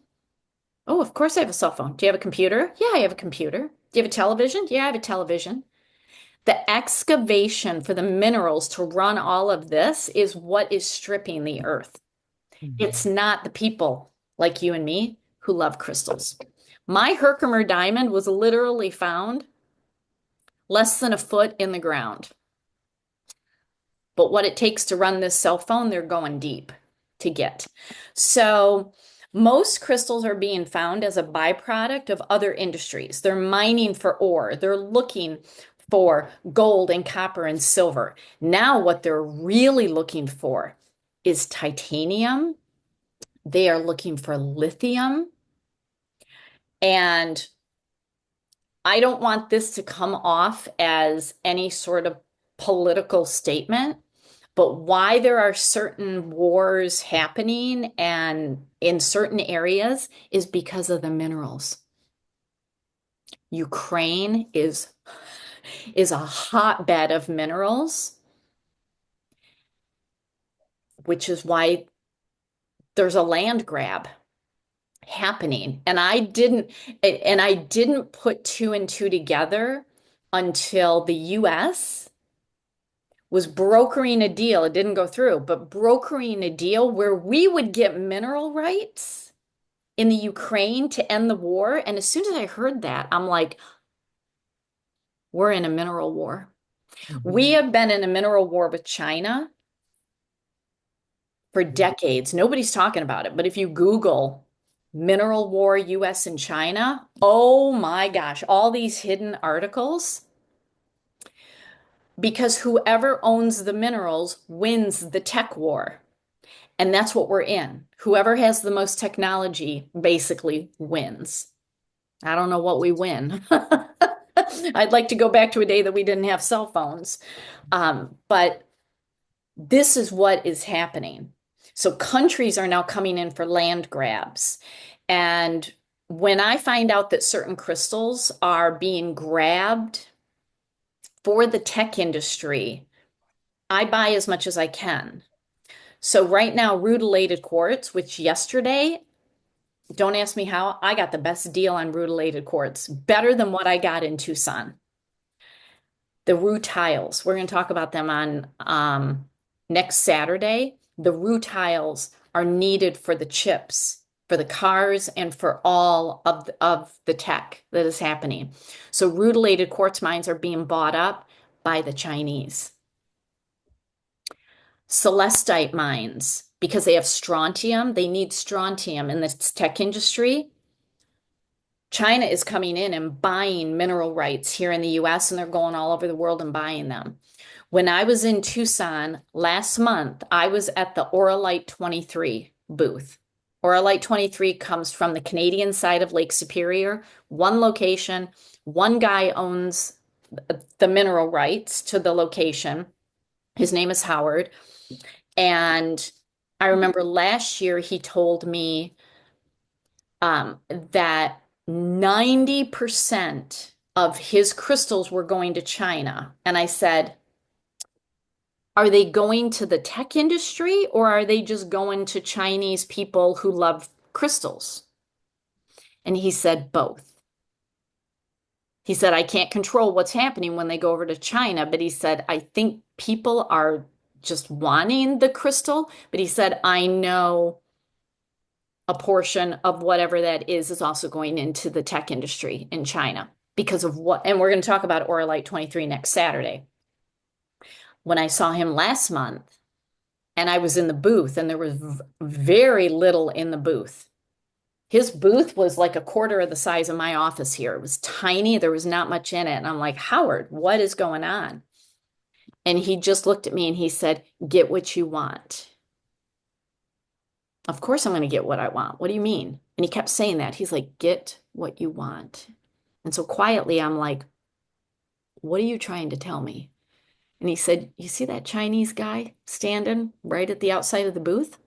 He's taking whatever is left. I didn't get much, but I got stuff. I got stuff. And I'm like, well, Howard, that's up to you whether you sell to China or not. And he's like, I know. He said, I got to make a decision on this. But he said, you wouldn't believe what they're offering me. And it's like, okay, all right. I'm not judging you. But this is what's happening is certain crystals are becoming difficult to find. And when you do find them, the price is going through the roof because of what China and other countries are doing, even Russia. So there's mineral wars literally happening, and whereas wars in the past used to primarily be over religion, now they're over minerals and over crystals. Very few people are talking about it. So when people start talking to me and getting all judgy about you're hurting the earth because of, all the crystals that you're buying and selling, no, sweet pea. There's literally mineral wars happening and nobody's talking about it. So for those who do specifically mine crystals, these are small families. These are family businesses and they are hand mining, especially in the Himalayan mountains. Um, they have areas where they have the mineral rights and they are protective of their land because if they scavenge the land, then they're out of luck. They're out of business. So they're very, very protective of what they do and how much they pull out. And this conscious sourcing of crystals that I'm seeing, I actually asked it's a father and son team out of Zimbabwe that I buy the Shangan smoky amethyst from. And I was really hoping I was going to see them yesterday, but they weren't at the show. It's the only show I see them at. But I remember a couple years ago, I asked them um, because they're like a communal area. They have like kind of a, I don't know what the name is, like almost like a warlord. War is not the right name. I'm trying to think like a chief over this communal area where the crystals are. And so the community, including children, they're mining the crystals. And then the chief and the community decide how many of the crystals are going to be sold to the outside world, how much at a time, and then the money goes to the whole community. Okay. It's really beautiful what they do. So I was asking the father, because he had his 18-year-old son with him, and I said, how do you feel about the conscious, ethical labels that are being put on crystals? And the 18-year-old kid rolled his eyes in the back of his head. And I'm like, no offense, Dad, I want to hear. I want to hear from him. And he just rolled his eyes and he said that's such an American thing. And I'm like, you are not offending me at all. Keep going. And he said, you cannot take American values and impose them on another country. In our country, we are taught as children to have a strong work ethic. He said, I was out there mining when I was 4. And he said, I was really taught how to respect the land, what to look for. I learned about geology and chemistry and physics more in the mine than I ever did in any school. And he's at that point he had just started at University of Michigan. So he's got to be a smart kid to get into University of Michigan. And he said, I learned more there than I will ever learn in any classroom. And we teach our children a strong work ethic. And I said, well, what do you feel about all the fair wage and, healthy work environments. And he said, every work environment has an unhealthy aspect to it. He said, just for the few years we've been living here in America, y'all have toxic emotions in the workplace. He said, that's far worse than us going into the mine.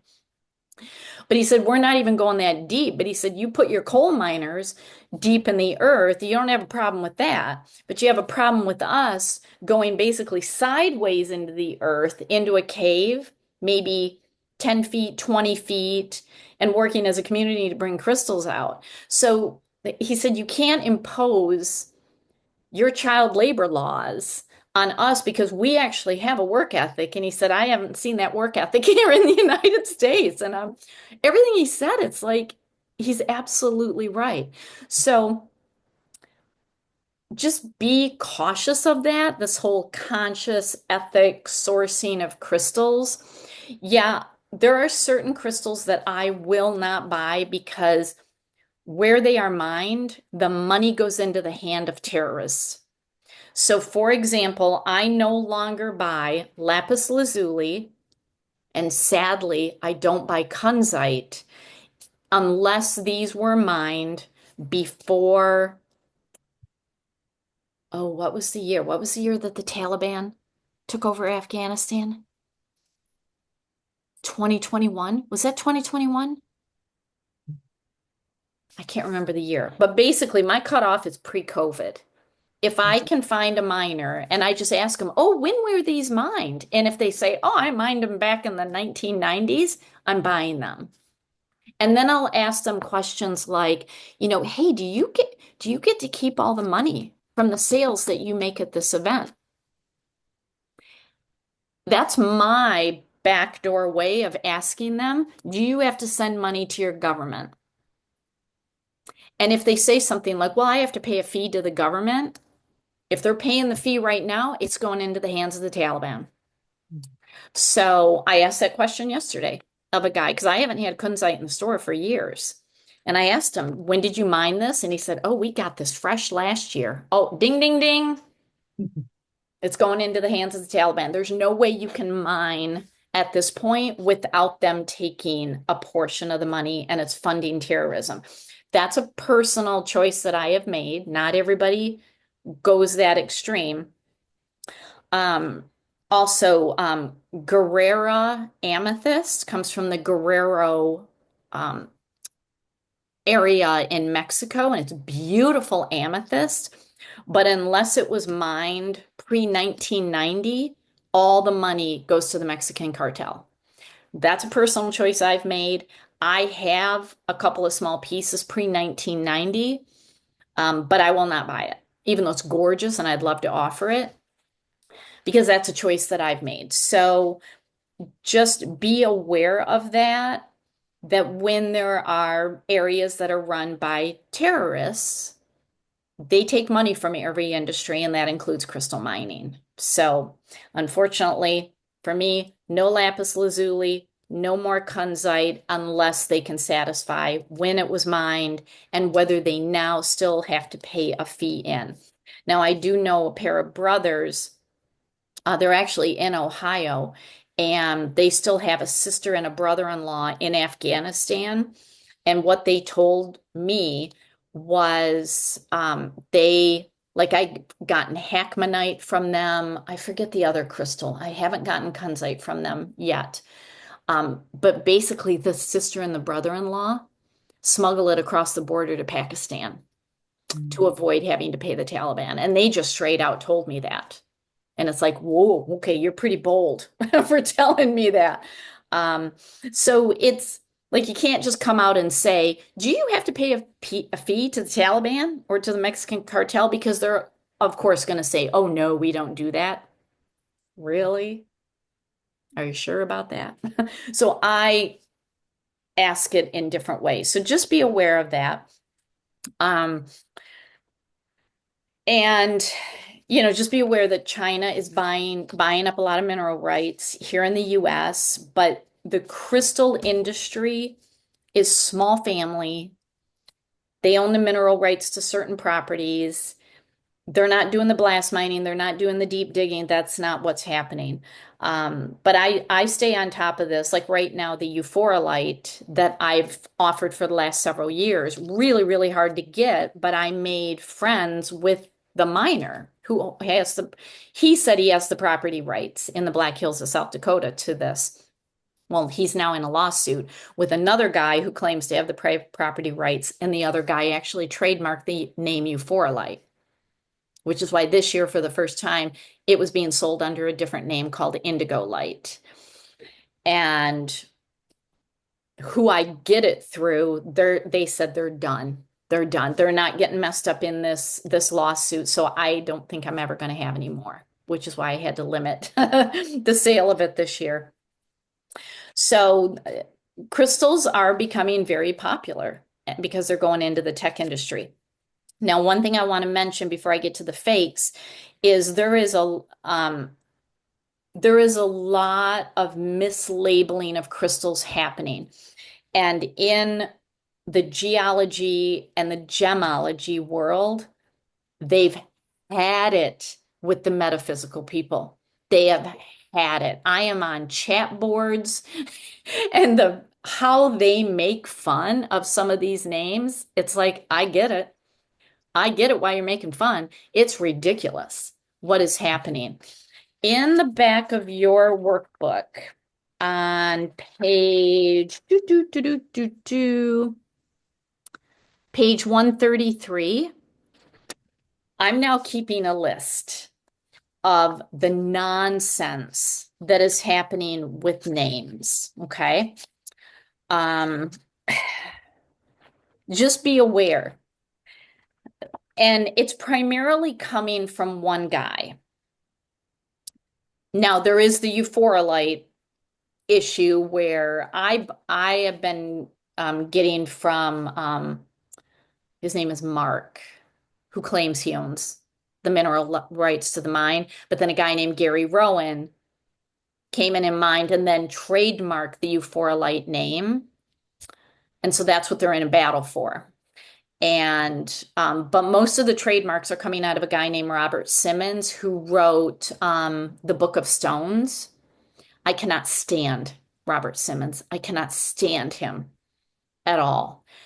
He actually moved to New Zealand and he's now trademarking all the New Zealand crystals.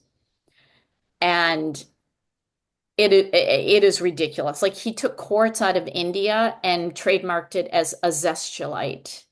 And he charges 10 to 20 times more because of the name. It's quartz. Now, if it's coming from the Himalayan mountains, those are expensive because of they have to go like 2 to 3 miles up into the mountains and they're hand mining. It is back-breaking work that they're doing. So obviously that's more expensive than just going out in your yard and you dig up a quartz. I mean, it's very different.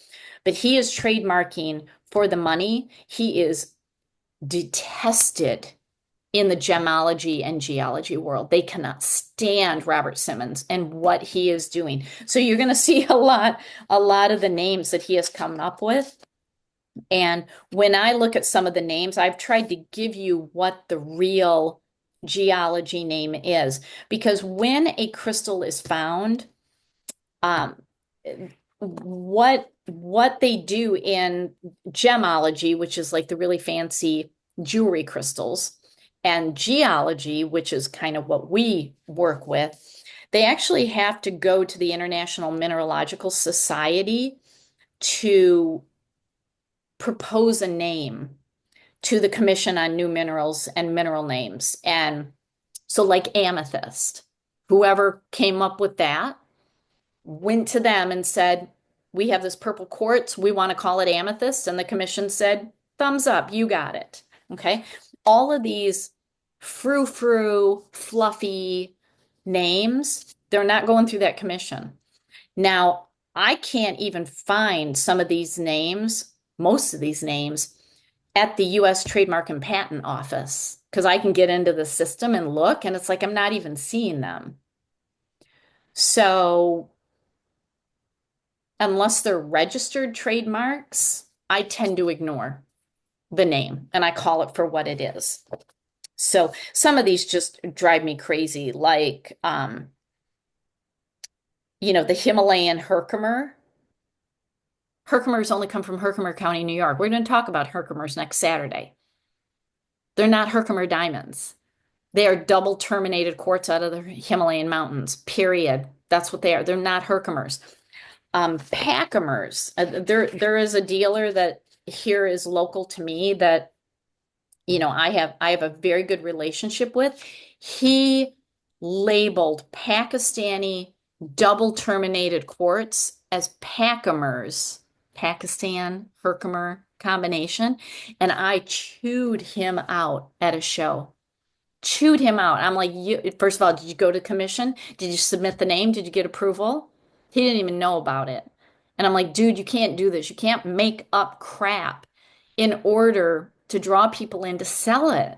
You can't do that. So I try very, very hard, not only to respect the true name, but to be accurate on some of these. So like I mean, you can look through the list. The one that I just added that I only have bad words in my head over this. It's the Azozio. Robert Simmons calls it super activated azestulite, which is just quartz. And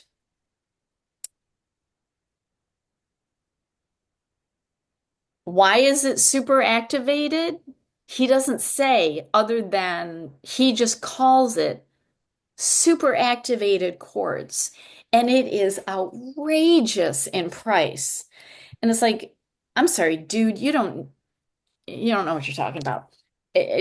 So anyway, you got that list there. But one thing that I picked up when I was in Tucson, they have all these like magazines. This is the Robert Simmons magazine of all of his trademarked BS. I actually got into a fight with him in 2014.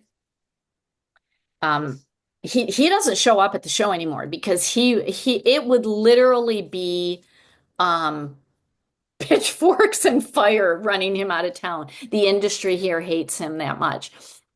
Um, but in 2014, he had a booth, and I remember I saw a Zestulite for the first time, and it said trademarked, and then he was selling clear quartz called John of God quartz. Do y'all know who John of God is? I mean, he had this temple in Brazil and would do all this miraculous healing. He was also a sexual predator, and he is now sitting in a Brazil prison. Oprah featured him. He was quite the scam artist.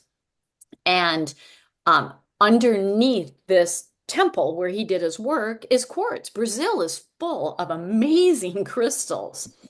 And so Robert Simmons went in and mined, trademarked it as John of God Quartz, which is like, first of all, how can you take that guy's name, trademark it for yourself? And I'm holding it, and it's like, I'm sorry, this is clear quartz, like this little tumbled crystal that 11 years ago, he charged me something like $40 for, like it's $2. It's $2 at best. Charged me $40. And I got into a little legal battle with him about trademarking and how he can trademark. It's like trying to trademark lavender. Like, come on, stop it. Like, this is ridiculous. So, this is weird stuff that's happening. So, when you see a name that is really appealing to the metaphysical industry, try to drill down as best as you can. You can even message me. If you can figure out what the minerals are in it, we can figure out what the real name is. But this is like a big thing that is happening, and I try very hard to avoid it. But some of the crystals, like if somebody finds a crystal, they are entitled to name it. It's just if they don't find the crystal and they still go ahead and name it, that's where I have a problem. Okay, like the euphorolite. Mark found it. dug it up, polished it, and was like, holy crap, this is awesome. He's entitled to name it. The other guy went and trademarked it, and that's why they're having the war. So when you find it, obviously you could name it if it already hasn't been named. And euphorolite is so unique, never been named before. But when you're digging up quartz, quartz is quartz. And you want to slap a name on it and charge 20 times the price. Ethically, that's where I've got a problem with it. So there's kind of a fine line here, but I just wanted to share all of that. All right, before we get into fake crystals, do you have any questions about any of the mining ethics?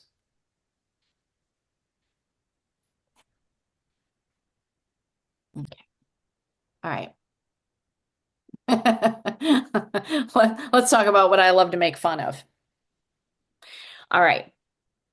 I'm going to go through some very, very specific crystals. This is all in your workbook, so I'm probably going to go through this a little fast, but I want to give you some helpful tips because we cannot continue to put money in the fake crystal industry.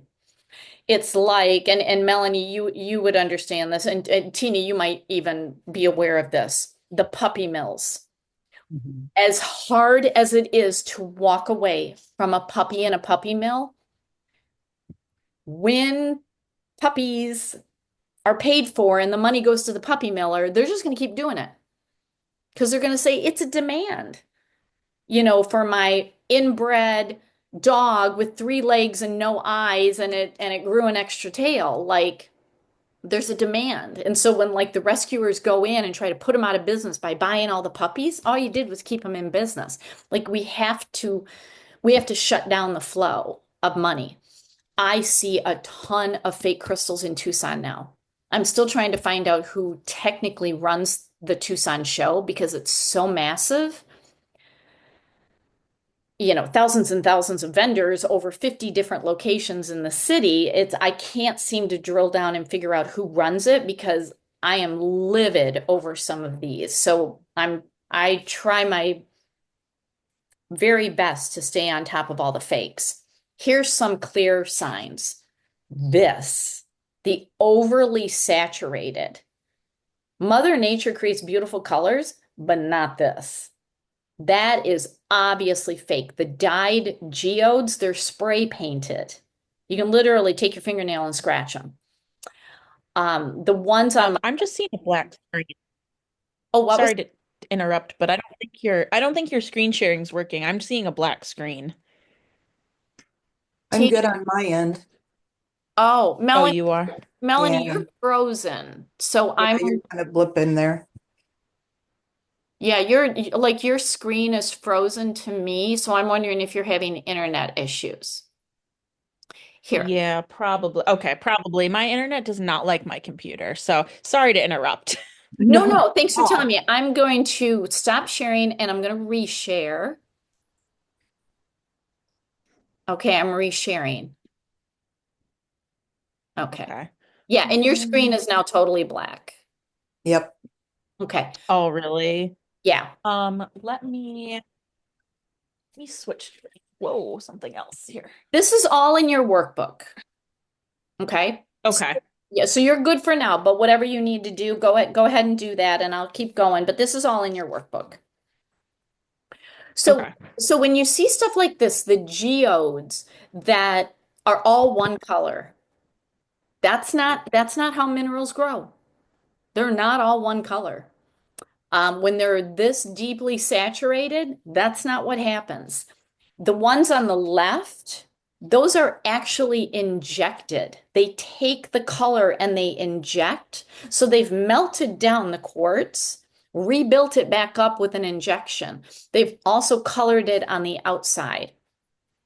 The one on the bottom left, that was actually lab grown. Actually lab grown. They're getting very skilled at growing crystals in a lab. So a lot of quartz, a lot of geodes. I'm seeing selenite. The pictures are in your workbook. Even pink selenite doesn't look like that. So lots and lots of problems. So be aware of the overly colored. Be aware of fruit named crystals. I have a huge problem with the fruit name. Mm-mm. I don't like it. The only fruit named that is truly genuine is tangerine quartz. All the other ones, I mean, I'm seeing amethyst labeled grape quartz and charged at a higher price. I'm sorry, it's amethyst. Like, stop. This is ridiculous. Cherry quartz, lemon quartz, lime quartz. That's praisiolite, which is like a green coming out of amethyst. Lime quartz, are you kidding me? Like no fruit names. They are mostly dyed and lab created. You can probably rub the color off on some of these. Any vendor that sells these, I don't care if they have real legit stuff. Me as a buyer, they aren't getting a penny from me. And I videotape these. And if they come up and say something to me, I do say something back to them. I'm like, I'm putting this on social media to educate people that this is fake and you ought not be selling these. We need to stop this. So I tend to be pretty sassy. These were advertised on Amazon as Lemurians. First of all, we don't buy crystals off of Amazon.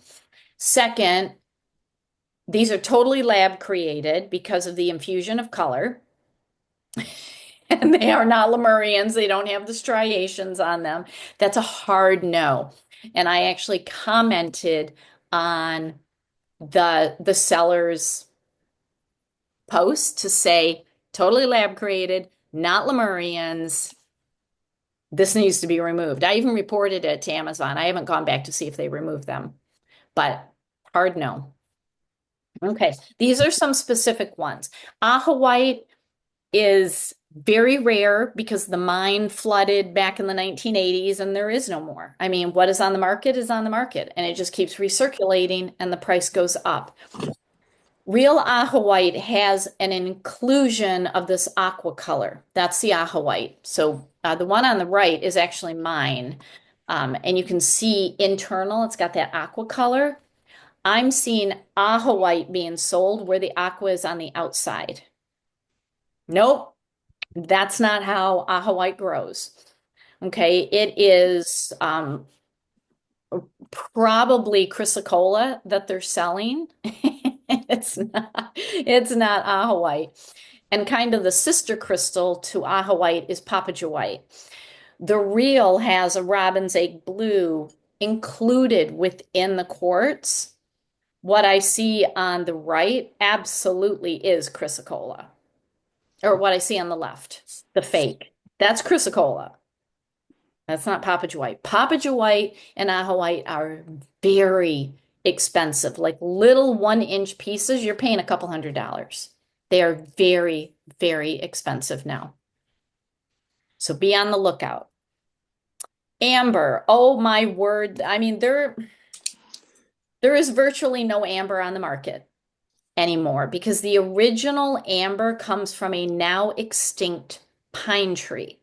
First of all, it's not a crystal, it's a resin.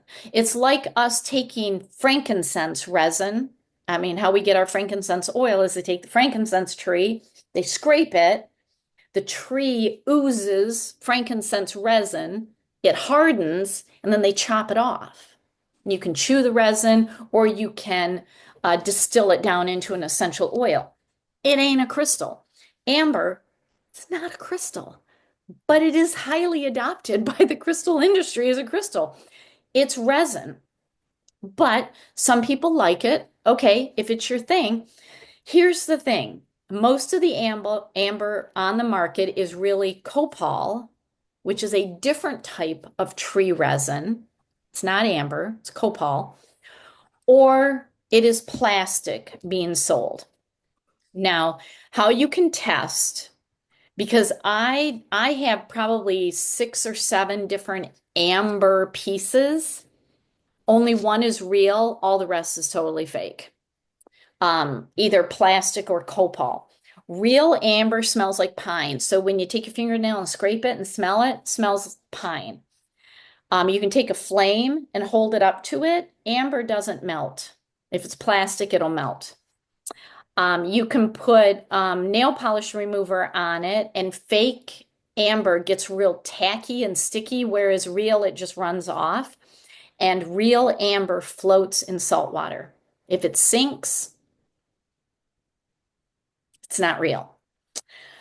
So this is a big broad on the market because I see all, like yesterday, saw an amber dealer, and it's like, you have thousands of pieces.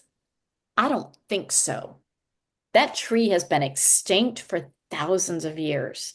All the little amber necklaces that they give to babies that are teething, they're teething on plastic. It's not real amber. So I hate to burst people's bubble, but ugh. All right, ametrine. I talked about ametrine. It only comes out of Bolivia. Um, what I'm finding is synthetic coming out of Russia.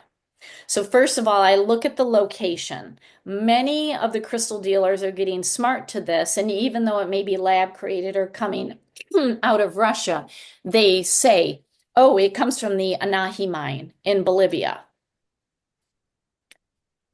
Okay, that's one test, but it's not my only test. You really have to look at it because number one, it's expensive because it is so rare. Now, some of these crystal dealers know that, and they will take a fake ametrine and they will price it according to a real ametrine. So you're just getting totally ripped off. But what it is citrine and amethyst grow in what's called twining. There is a twining feature in crystals. If you have a Veracruz amethyst, some Veracruz amethyst grows in twining where it's almost like this, how it grows. But in twining, the crystals basically grow separately and then kind of meld together at the last moment and just meet up as one crystal. So if you look at the real, like you can see the very obvious in the raw versions where you see the amethyst and the citrine, like they just come together and it's like, okay, now we're done. The fake is too clear. These are not clear. They're translucent. You can see into them, but you can't see through them. And so the fake variety, I found that on Amazon, and it's like, no, that's glass. That's glass. So so you got to be really careful with ametrine, but look for that demarcation between the amethyst and the citrine. Really, really hard to find. Even when I met up with a dealer that I bought from Bolivia, I usually get black amethyst from Bolivia, and I went to their booth and asked them if they had ametrine. They just started laughing like, oh, you're just so funny. And I'm like, okay, there was no ametrine to be had this year. And they're like, really getting difficult to find. So you can find it, but it's expensive. All right, Andara is glass. There is nothing crystalline about it at all. It is pure glass. A channeler that I used to watch out of England, and I really, really enjoyed her. I just don't resonate with her anymore. But very early on when I was watching her, people will send her crystals and she does a lot with color therapy and color sprays and stuff like that. And people send her crystals, and somebody sent her a variety of Andara crystals, like cobalt blue, like this, lime green, magenta, pink, and she's holding them. And she's like, oh my gosh, the crystalline energy is so fantastic. And I'm literally screaming at my phone, Amanda, it's glass. You can't feel anything. There's nothing to be felt. Glass. All right, a lot of people get very sad when I talk about this. But the Aurora quartz, these really aren't crystals anymore. They started off as crystals, most of them, not all of them, most of them. Some are lab created.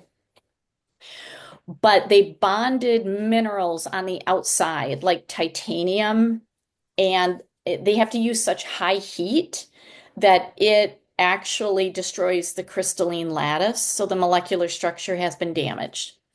Can't even call it silica anymore. Okay. Um, you just know these by sight because they are covered in this iridescent look. There are some naturally iridescent crystals, like I have, we'll talk on next Saturday about anandamide, which the kind that I get has a coating of moonstone, which gives it an iridescent look. Obvious that it is not fake. This is obviously fake. The ones that I have in your workbook, obviously fake. Now, I have a friend that I certified. He's a retired mechanical engineer. He rescued a couple of aura quartz. He sandblasted off the titanium. These crystals were deader than a doornail. I mean, even when I hold them in the stores, I got nothing. I feel nothing. And I can feel quartz. I can feel quartz before I even touch it. There is nothing to these crystals. He sandblasted off the titanium, buried them in the ground. So if you remember from the basic class, I talked about how if you bury crystals in the ground, they come back into resonance with the Earth's frequency. He buried them for about 6 months, and when he dug them up, the crystalline structure was back. We don't understand the science of that other than those crystals literally had to go in the ground for that to happen. So just be wary. These really are not real crystals, and people love them. I mean, this drives me crazy. Frosted blue titanium aura crystals, ombre quartz crystal. Oh, sweet Jesus. What are people doing? This is like so beyond wrong. It is unnecessary to do this. There you go. Okay, bismuth in the stores, it is all lab created, totally lab created. And they are so skilled, you can actually lab create in sacred geometry formations. In my advanced teacher training, I had to grow crystals in my kitchen. I did it. It was scary. Um, it was hard, but I did it with some just basic minerals and a string to create to create the C-axis around a string. And so this absolutely can be done. Real bismuth just looks like a stone that you find in your garden. It is real, but it doesn't look like what you see on the right. And I don't see real bismuth in the stores. I just see the lab created. There is no frequency to it at all. Cat's eye, totally man-made. It's glass. They look like jelly beans. A lot of jewelers sell them to create jewelry. They're pretty,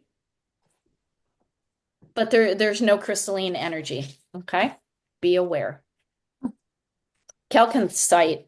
So the one on the right, I actually took a picture of. I wish I would have bought it, but I just didn't feel drawn to buy it. I don't know. If I see it again, I'll buy it. But you can see the difference. I saw fake all over Tucson this year. That cobalt blue, obvious fake formation. Like there was no difference in the color. It's glass. It's glass, what they're doing, that they're creating. So chalconthite is quite rare. So what you find on the market is mostly man-made. You know, if you can find a crystal that has different colors, other minerals in it, maybe it's still got the matrix that it's growing out of. Still, I know people are able to create the rocky matrix in a lab. That's not necessarily a telltale sign, but the thing that I do when I'm not sure, like this is obvious to me that this is fake. That coloration is not what happens in the earth. Okay. But if I am questioning, like with the real chalconthite, I do the body testing. So if you remember that, your body is going to lean forward with a yes and backward with a no. This is what I do at shows all the time. I hold it. Is this real? You'll get an answer. But a lot of the fakes you're just going to be able to tell by sight. All right, this one's tricky. Caroite only comes from Russia, and it is deep purple. It's varying shades of purple. Some of the purple is so black. It's really purple, but it looks black, and it swirls. It really looks like the what is the painting? Starry night. Thank you. Sorry. Yes, that's what it looks like. What I'm finding, I mean, you can find Caroite. I found it in Tucson. But I also found what they're calling Chinese Caroite. It's fluorite. It's not Caroite. Caroite is rare, kind of on the expensive side. It's not outrageous, but it's kind of on the expensive side. When it has bands in it, so you see the bands, and it's got white, that's your telltale sign right there that it's not Caroite from Russia. There's a store here in Michigan run by a geologist, and he has real Caroite, but he labeled it Caro Light with an L. And when I went up to him and I held up the label and I said, "Could this be a typo?" And he said, "Nope, it's Caro Light." And I'm like, "Where does Caro Light come from?" And he went back in the office and then he came out and he said, "Russia." It's really Caro-ite, not Caro Light. And I didn't say anything, but it's like he's a geologist and he even labeled it wrong. And so, don't hesitate to question. I wasn't going to shame him publicly, but it's like, dude, no, this is not right. Um, there is a crystal out there called Tiffany stone, and there's a lot of varieties of Tiffany stone, but sometimes the fake Carolite is labeled Tiffany stone Carolite, and it's like, no, no, no, no, no. So just be careful of that. All right. Oh my gosh. This has been all over Tucson for years.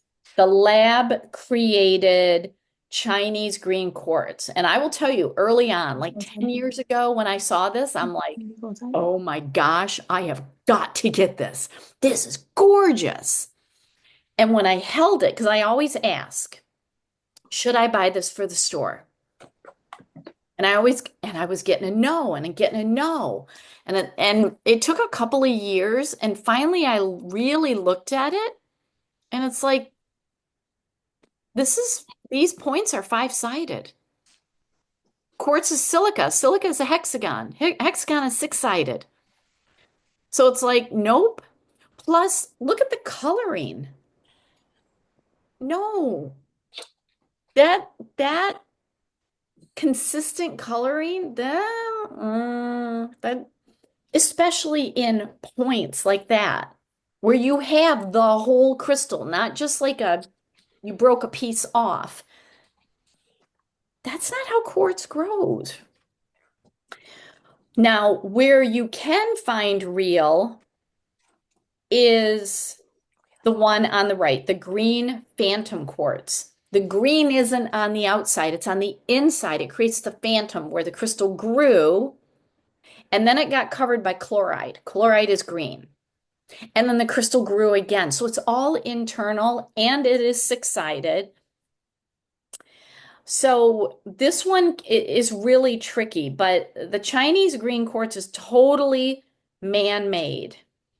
They take clear quartz, but they heat it to where they can infuse chromium. It's not chloride. Chloride is the green. They're using chromium. Um, and what it does is it causes the quartz to recrystallize and it forms these growth caps that kind of look like spirit quartz. But it's not quartz because they changed the hexagonal feature. They broke the crystalline lattice. That's what they did. So totally fake, deader than a doornail. And it was just interesting that I picked that up and then years later discovered what it really was. So just be on the lookout. Like Frankencourts. Yes, yes, I know. It's pretty scary how skilled they're getting. This one, the one on the right, I actually have.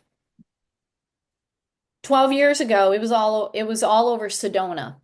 I was in Sedona. Every store had hundreds and thousands of these Cinnabar quartz towers. And it's like, oh my gosh, it's so beautiful. I have to get it. There's nothing real about this at all. Okay. What they do is they take quartz, they melt it down. Once you melt down quartz, it's called smelting quartz. Okay. They then build it back up and they squirt red dye into it. Well, the quartz at that point, the crystalline structure has been shattered. It is still silica because remember, minerals, you can melt them down, you can build them up, and melt them down and build them up. It's still quartz, but there's no crystalline structure because you didn't allow the earth to build it. They haven't figured out in a lab how to build the crystalline lattice. That is a total earth created technique. So they build it up and it feels like plastic to me. Smelting quartz feels like plastic. It's not cold. It's it feels like plastic. I don't know how to you know what plastic feels like. It feels like plastic. Doesn't feel like quartz. Real cinnabar does grow, but you see how it grows on the left. That's how it grows. So I got duped. And now she hangs out for like my in-person classes so I can hand it around. It just, we've all been duped. I have probably 10 fake crystals in my supply that are now teachers, but I was duped at the time. You don't know until you know. All right, I put citrine in here not because it's fake. There is some lab created citrine that I'm seeing on the market now. But just to explain the difference between heat treated and natural. Natural citrine does not have a white base. That is the clear telltale sign. The white base is, remember that picture of the quartz where the amethyst was just starting? Mhm. That's how amethyst grows. When you heat the iron, it's going to turn yellow. So the heat treated is heat treated amethyst, but you don't call it yellow amethyst. I'm seeing that on the market. No, amethyst by definition means purple. As soon as the purple turns yellow, it's not amethyst anymore. I've It's just seen not. it called Madrid citrine now. Oh, I've not heard of that. Tell me. Yeah. Tell me more. What's that? I mean, basically, it looks just like what the heat treated is, but they're calling it Madrid, like Spain, Madrid citrine. I didn't That know. makes sense. Oranges out of Madrid. Oh, Lord. I learn new stuff all the time. Madrid citrine. But it kind of follows with that whole fruit thing. Oh, no, no. I can tell you just by looking at the pictures, that's totally lab created. Oh, no, no, no. Okay, I'm going to deep dive into that. Thank you. Now I have a new project. So the number one way you tell a heat treated citrine, it's still citrine because when the iron changes to yellow, it's still iron and quartz, has all the features of what iron and quartz do together. The yellow has its own color frequency that's different than purple, polar opposite on the color spectrum. But you know, it's heat treated. It's still a crystal. There's nothing wrong with it, but people don't like it. Look for the white base. Okay. Natural, the color goes through and through, but it's shades of yellow. It's brownish in color. It's not sunshiny yellow at all. It's brownish, sometimes a little tint of orange. When you hold it up to a true smoky quartz, you see the yellow hue in it, okay? But it's got varying shades of color. That's how you know the difference, okay? All right, next. Oh, clear quartz, the most faked crystal on the market. There's a lot of glass out there. And if you see tiny air bubbles, it's glass because quartz doesn't have air bubbles. Quartz can have pockets full of water. We'll talk about that on day 4, I believe. It's called an anhydro. It's got water in it. But quartz does not have air bubbles. The only way it has a pocket like that is if there's water. There's the only way that pocket. And once the water has created a pocket, it ain't getting out unless you literally crack it open.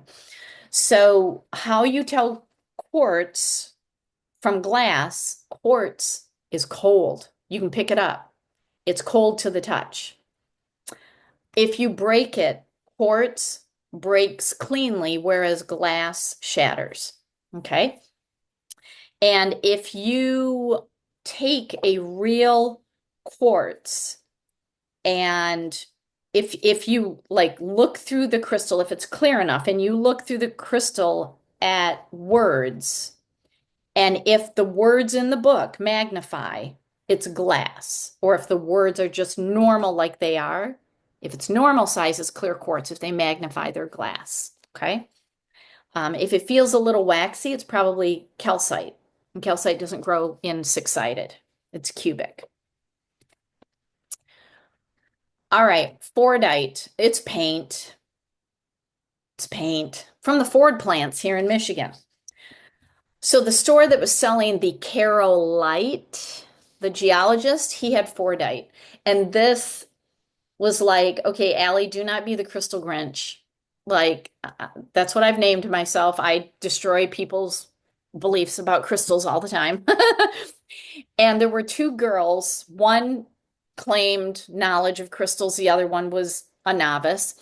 And the girl claiming knowledge had them both pick up Fordite, and she's like, doesn't it feel amazing? Can you just feel so grounding? And I just feel so calm. And literally under my breath, I'm like, it's paint. It's paint. And a couple ladies next to me heard me, and I looked at them and I'm like, it's paint. From the Ford plant, which is why it's called Fordite. It's paint. And it's I wanted to just go over and say something to her, but I didn't want to embarrass her in front of her friend, but I wish I would have said something. think it would be toxic. Yeah. This sells for big money. If you Google Fordite jewelry, holy moly. I think I can get a ruby gem for less than the price of a Fordite jewelry. It's like you have got to be kidding me. This is ridiculous. So now whenever I see Fordite, this is how bad it's gotten with me. I carry little slips of paper in my wallet that say, this is man-made. This is fake. And I will literally leave a little slip of paper for the next person. It's like, I can't handle it. I can't anymore. I'm becoming the Crystal Grinch. Here's another one. Gaia stone, green obsidian. It's man-made. They may have included some of the volcanic ash from Mount St. Helen, but it's made with resin. It ain't real. I've seen huge pieces of green obsidian. It's like, oh my gosh, it's not real. It's not real. Same thing with blue obsidian. I'm seeing all these different colors. It is not made in the earth. Okay. If it's you know, called, helenite. No, no. And Tina, I don't know if you're seeing that where you live. Have you seen these before? Yeah, especially the Helenite, because they sell a lot of, Mount St. Helens Yeah. jewelry, it's kind of a souvenir thing. And it's, yeah, all based with ash and stuff. Yeah, not a crystal. And here's the thing. If the stores are just honest about it, I don't have a problem with it. Hmm. They're not honest. And people like the Fordite girl, oh, this is an amazing crystal. There's nothing crystalline about this. Nothing crystalline about this. Nothing crystalline about Helenite or Gaia stone at all. Just be honest about it. So that's why I leave little slips of paper behind. This ain't real. Oh, goldstone. It's glass. Blue goldstone, red goldstone, yellow goldstone. It's there's nothing crystalline about it at It's all. tricky though, because it looks a lot like sunstone It if you does. if you're not looking right. Yeah. Yeah. But it's like if people want this just because it's sparkly and pretty, yeah, go for it. But be honest with them. I mean, this is a really sad thing for me to say. I cannot go into crystal stores anymore. I just can't. I just walk in and it's like I'm literally going to destroy the souls of everybody in the store because I cannot keep my mouth shut. I can't. I don't even remember what crystal it was. Maybe it'll jog my memory by the end of this section. It was last year in Tucson, and a lady was buying, oh, was it the green Chinese quartz? I don't remember. All I remember is she was buying $5,000 worth of this quartz. And I'm standing in line behind her. And he's weighing everything. And he told her, it comes to, $5,120. And he's writing up the invoice. And I just said to her, I'm like, do your customers really like that? And she said, oh my gosh, yes, I have been buying this in bulk for like 10 years. They love it. And I said, that's really amazing because it's not a crystal. And literally, the life drained out of her. And she said, what? And I said, that's made in a lab. And I remember it was a quartz. I can't remember which one. It might have been the green Chinese quartz. And she said, what do you mean it's not quartz? And I said, pick one up and count the number of sides. She's like, one, two, three. Oh, that's got three. One, two, three, four. And I said, quartz is six-sided. And the guy writing up the invoice is looking at me like, lady, you need to zip it. And I said, quartz is six-sided, right? She said, yeah. And I said, it's not quartz, it's made in a lab. The coloring. And I went through all the things. I don't remember everything that I said. Did she still buy it?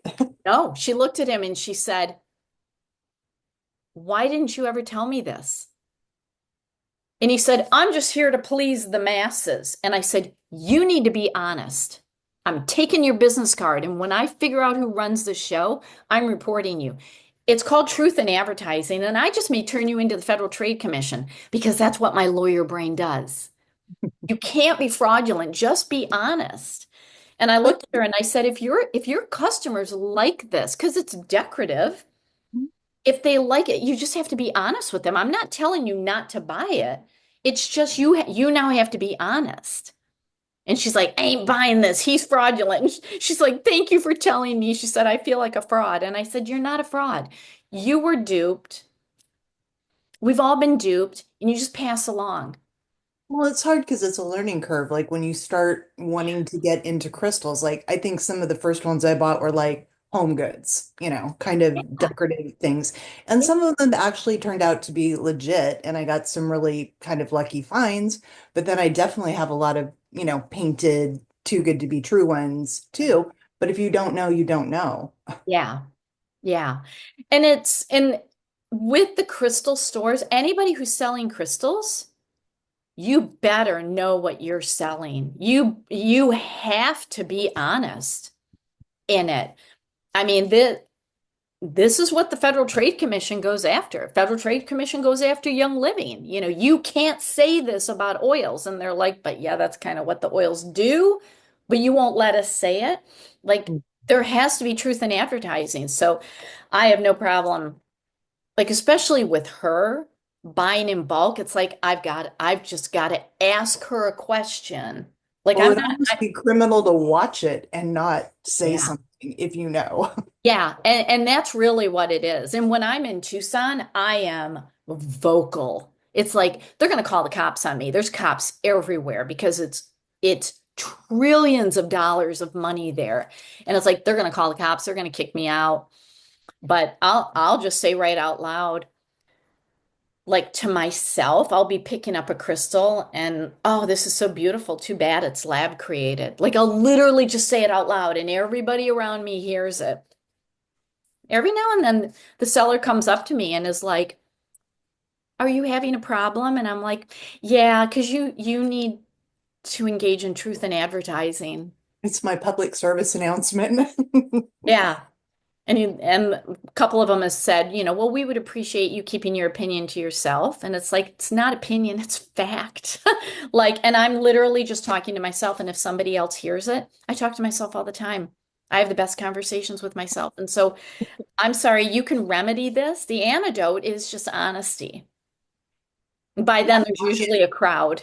mark it for what it is. Yeah. Yeah. And then if they really get spicy with me, I'm like, would you like my attorney business card? Like, I'm happy to help you with this. I'm not going to help them. But it's like, you know what? You do not want to I'm cross this talking line with about. me. Yeah. Because now I am going to whip out my phone and I am going to be one of those people that videotapes you and puts you on the internet. I don't want to be videotaping people. I'd rather just videotape the crystals. But yeah, I'm pushing back on some of them now. All right, hematite. Oh my gosh, the fake hematite that's magnetic that you can buy as a bracelet. You find them at trinket stores and like kind of touristy kind of stores. Here's the scary thing. It has the exact chemical composition of real hematite. They're that skilled in the lab. Real hematite has lost its magnetic um, Oh, capacity, although I do have a couple of pieces that I found, and I keep them in a little plastic bag because there's iron shavings in there, and when I pull it out, the iron shavings are stuck to it. It's okay. so cool. Um, but a lot of the magnetic, it's energetically still there. It's still built into the crystal, but if you drop a hematite or a magnetite, that dropping right there can just demagnetize it. It's that sensitive. So if you find the really super like a magnet, it's man-made, unfortunately. Okay, this one is a little challenging to identify. Lab irradiated can be dangerous because they radiate with radiation. When it's done in the earth, the process that the earth goes through ends up being safe on the crystal. So the lab irradiated can be radioactive, and the irradiated quartz is overwhelmingly labeled to be given to people going through chemo and radiation. If you're going through radiation treatment, you don't need more radiation. That's the danger. I will not touch, I will not even have it in my home, a lab irradiated quartz. And how you identify it is it looks like it was painted, and there's like a distinct line between the blackish part and the white. Now we're going to talk about beta morions on next Saturday, and I'll come back and I'll talk about this. The really earth irradiated quartz and the beta morions, which don't grow in points, you can see the dark, like how it just infuses in, and it's not stark difference between black and white. It's like it starts getting it's dark, dark, dark, dark, dark, and then a little less dark, a little less dark, a little lighter, a little lighter, a little lighter. That's how crystals grow. It's not this black, white demarcation that you see. They're also doing it in tourmaline. I see these very blackened tourmalines. So, um, yeah, be careful of the lab irradiated. Now, if you have a lab irradiated, I would go ahead and just plant her in the ground. I'd just put her in the ground. Put her Okay, 'cause outside.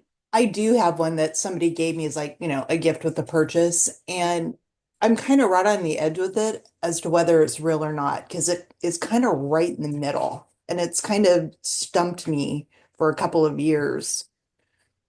So, Yeah. but maybe on the safe side, bury it. Well, yeah, you can just even put her outside. Doesn't even have to be buried. I have a lot of crystals in my yard. The thing about the earth irradiated, a real educated, genuine crystal seller doesn't use the word irradiated. Mhm. They're just going to call it a smoky quartz. It's just a really dark smoky quartz, or if it's not in the points, it's a beta morion. When I see the irradiated word, that tells me a human did that. Okay. That's another good distinguishing thing. So you could also do a pendulum test and Uh, just ask, did you get all of your colors in the earth? okay. Yeah. Yeah. Good idea. I didn't think about that. Whenever in doubt, do a body muscle test or a pendulum test. All right, jade. Ooh, jade. Okay, so real real jade is cold to the touch. It's kind of waxy. It can be translucent, like you can see into it a little bit. Sometimes it's a little transparent. If you take your jeweler's loop, it's got these like hairy looking fibers in it. Fake is very dull, like it's opaque. It's not translucent. Sometimes there's bubbles in it. So a lot of like the gouaches that you can use on your face and the jade rollers, fake. Like I would love to offer those in my store. And when I go to Tucson and I pick up the rose quartz and the jade gouaches, they're fake. It's like it's pink glass, green glass. It's like, oh, because jade's expensive. Jade's expensive. Now you can get real jade. You can. Just make sure that it's translucent or transparent, um, not opaque. So this one can be a little challenging to decipher. Just look for the opaque. That's fake. Larimar. Okay, Larimar. Real Larimar looks like you're looking into a pool on a sunny day. That's what it looks like. So pretty So pretty. and so expensive. So expensive. It grows in a slab, comes out of the Dominican Republic. It's known as the dolphin stone. Anybody with a dolphin animal totem really needs to be working with Larimar. It's fantastic, fantastic. But when you see, like on the left, where it has bands in it, no, no. Probably could be blue aragonite, but we're seeing a lot of snowflake quartz out of China, um, labeled as Larimar. So just look for that pooling feature. It's very, very Snowflake. obvious and only from Dominican Republic. Okay. I thought snowflake quartz was more black than blue. Oh, that's snowflake obsidian. Obsidian. Okay, sorry. Yeah, there is a snowflake quartz. We'll get to it. It's coming. Oh my gosh. But yeah, Larimar, only Dominican Republic. There are certain crystals that are named for the location. This is one. All right, malachite. Okay. So real malachite has swirls. Kind of looks like an eye, like a circle. It's got swirls of varying shades of green. Light green to very dark green.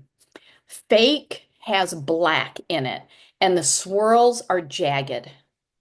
Okay? Mother Nature does not put them in jagged formation. Okay? Um, Price is not an indicator. The malachite's slightly expensive, and the fake dealers are pricing according to real. The real malachite is heavy and it's cold, and the fake is light and not cold at all. Now I'm starting to see red malachite on the market. It's not malachite. Malachite is what you see on the right. That's malachite. Okay. You know it when you see it. It's not, you can't. Red malachite is, from what I can tell, it's a red version of a mineral called travertine, which is a calcite limestone combination. And it looks a little malachite-ish, but it's red. Malachite's not red. Malachite's green. You can't, kind of like yellow amethyst. No, that's called citrine. Like the names have proper identification. And this is where people get all fluffy and fancy, trying to dupe people into, oh my God, it's a new crystal. Mm, Well, this is kind of going backwards, but have you heard of red Larimar? yes, it's not. It's not Larimar. Where does it come from? Does it come from Pakistan? It's a pectolite and it's red. It does not. Larimar is Dominican Republic specific Right. blue, that light blue color. So you can't have red Larimar. Larimar is blue. Mhm. So it's something. Um, oh, I did look that up. I I would don't. say I'll have to look it up because I was curious about that. Yeah, it's not Larimar. And I swear I had that in my book here, and I don't. I know I've looked that up, and it absolutely is not. Oh, is it back in our um page 133? Did I put it there? I did not. I did something with red Larimar. I don't even remember where I talked about it. It's all a blur. But yeah, it's not Larimar. It's not Larimar. But I'm going to write that down because that's a good. I need to look that up again. I know I did some research on that. All right. Moldavite. Okay, Moldavite is location specific. I saw somebody selling Tibetan Moldavite. I don't think so. Not in the Tibetan mountains. Mm-mm. Because the meteorite blew through the Bavarian mountains on the side of Germany, skidded to a land in the Czech Republic, and then crystallized. All the Moldavite has been dug up, all of it. So, oh my gosh, this was 7 years ago. I was there and I went to the Moldavite Museum in a cute little town called Český Krumlov. And I talked to the Moldavite curator of the museum. And he said, oh, yeah, you can still see the big potholes. It was very close to the surface, but everything has been dug up. It all landed in the Czech Republic, and Germany's never forgiven us because it blew a hole in their mountain and we got all the crystals. And the largest piece that I saw was probably about 9 inches long and maybe 3 inches wide. They're small pieces. I mean, that was the big museum quality piece that they had.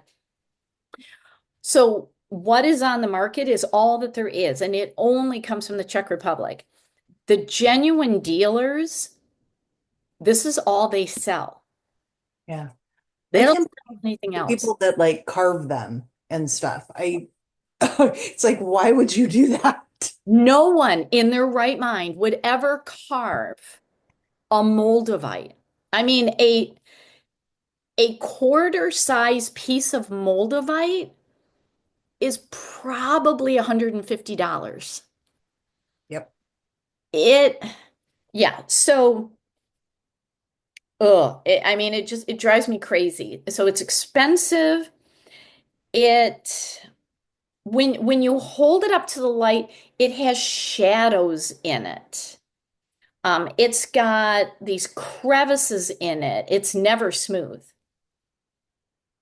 I don't really even know anybody that would polish a moldavite unless they are like I have a moldavite ring, and the guy that I bought it from lives in the Czech Republic. This is all he does. And when I saw the ring, I said, "So tell me about how you made this ring." And he said, "I have these little tiny pieces of moldavite that nobody is ever going to buy. And so I polish them and put them into jewelry." That is a legit answer. Another guy who was selling moldavite along with all these other crystals, so not a genuine moldavite dealer, he was selling the jewelry and also these small polished pieces. And I said, "Tell me about these polished pieces." And he said, "Oh, yeah, I just take bigger pieces of moldavite and I break it up and I polish it." Right. Absolutely not. No, first of all, you got a big piece like that? That's museum quality, dude.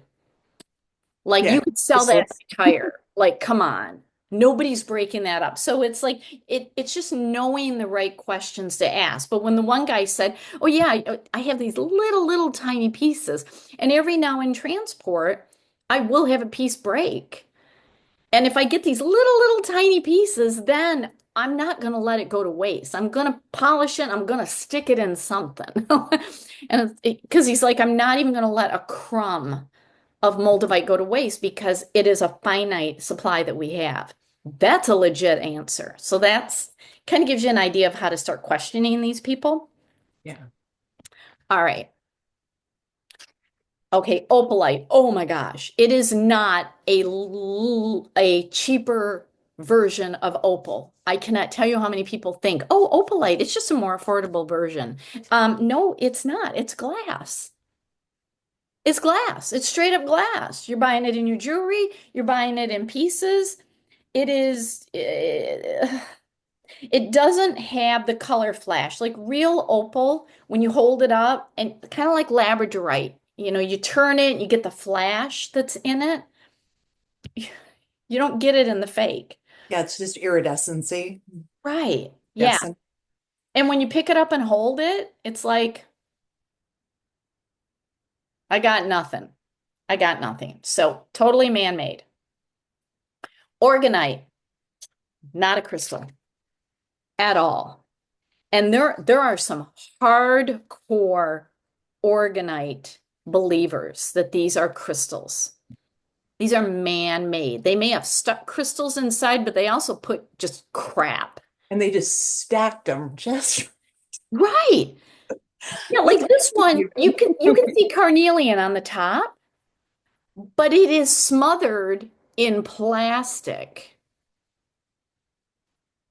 Can the crystalline energy come out through the plastic? Mm, not really. Because they Not really. frequently grow with shells. Right. I mean, there's just metal shavings and crap. It's like somebody literally went through their garage, swept up the floor, and said, "I'm going to create organite out of this." I honestly do not understand why they say it's a crystal. No one can justify that to me. Now, if you just simply like the look of it, go for it. Not a crystal at all. And I don't care what shape you turn it into, it's resin. The shape itself is not going to create magic. It's resin. All right, here's the green amethyst, the prasiolite. So again, this is really hard to identify because I have green praisiolite in the store that looks like the photo on the left. But if I go deep enough with my jeweler's loop, I see little hints of the purple. Depends on where they break it off of the matrix. Because if you see on the right, you've got a whole lot of green, and then you got some purple, and then you got a whole lot of green. It depends on where you break it. So this is one you have to trust who you're buying it from. I body test, I pendulum test, plus I feel it because the the a lot of the fake is glass, so it's not going to be cold. So I am feeling for cold. If I can see any sort of purple, like I'll buy a bag of it, and if there's even a couple of pieces in there that have some purple included in, I'm feeling a little more confident. But there is a lot of glass prasiolite. So again, feel for the cold. You know, the one that I have is cold. Um, when you see the word green amethyst, it's kind of like yellow amethyst. It's like you got to pick a lane. It's either green or it's purple. So prasiolite is the proper name. But a lot of people don't understand prasiolite. So like when I offer it, sometimes I give it as a free gift. I've never sold it, but I offer it as a free gift. The little form will say prasiolite, green amethyst underneath it. Because as soon as people see green amethyst, they're like, oh no, I know what she's talking about. But it's really called prasiolite. So just you Like know, some crazy light flower. It's the colors, but it's kind of it has like the flowers in it as opposed to like the more traditionally colored. And I did get it from a very reputable person. I've got like a little tower and a smaller round piece. And what do you mean by flowers? it's like the flower quartz, you know how like the patterns are more like in the flower quartz. Oh, I would love to see a picture of that. Yeah, I will. I can send you one, or I can bring Yeah. it up tomorrow and show you. But I Okay. have two pieces. It's super pretty, and it, from what I've looked into it, it is a real thing because it does have the purple and stuff swirled into the green, but then it has like the flower, you know, like flower quartz feature. Oh, I would love if you could, because sometimes it's hard for me to see on screen. If you could take an up close picture and message it to me, I would love to see that. Yeah. Awesome. That was awesome. All right. Oh, here is Fordite's sister, Uh-huh. Rainbow Cal Silica. It's paint, plastic, and resin.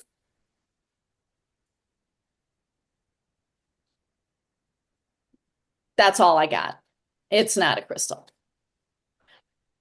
Rhodochrosite. Okay, rhodochrosite is somewhat rare. We're going to talk about it next Saturday.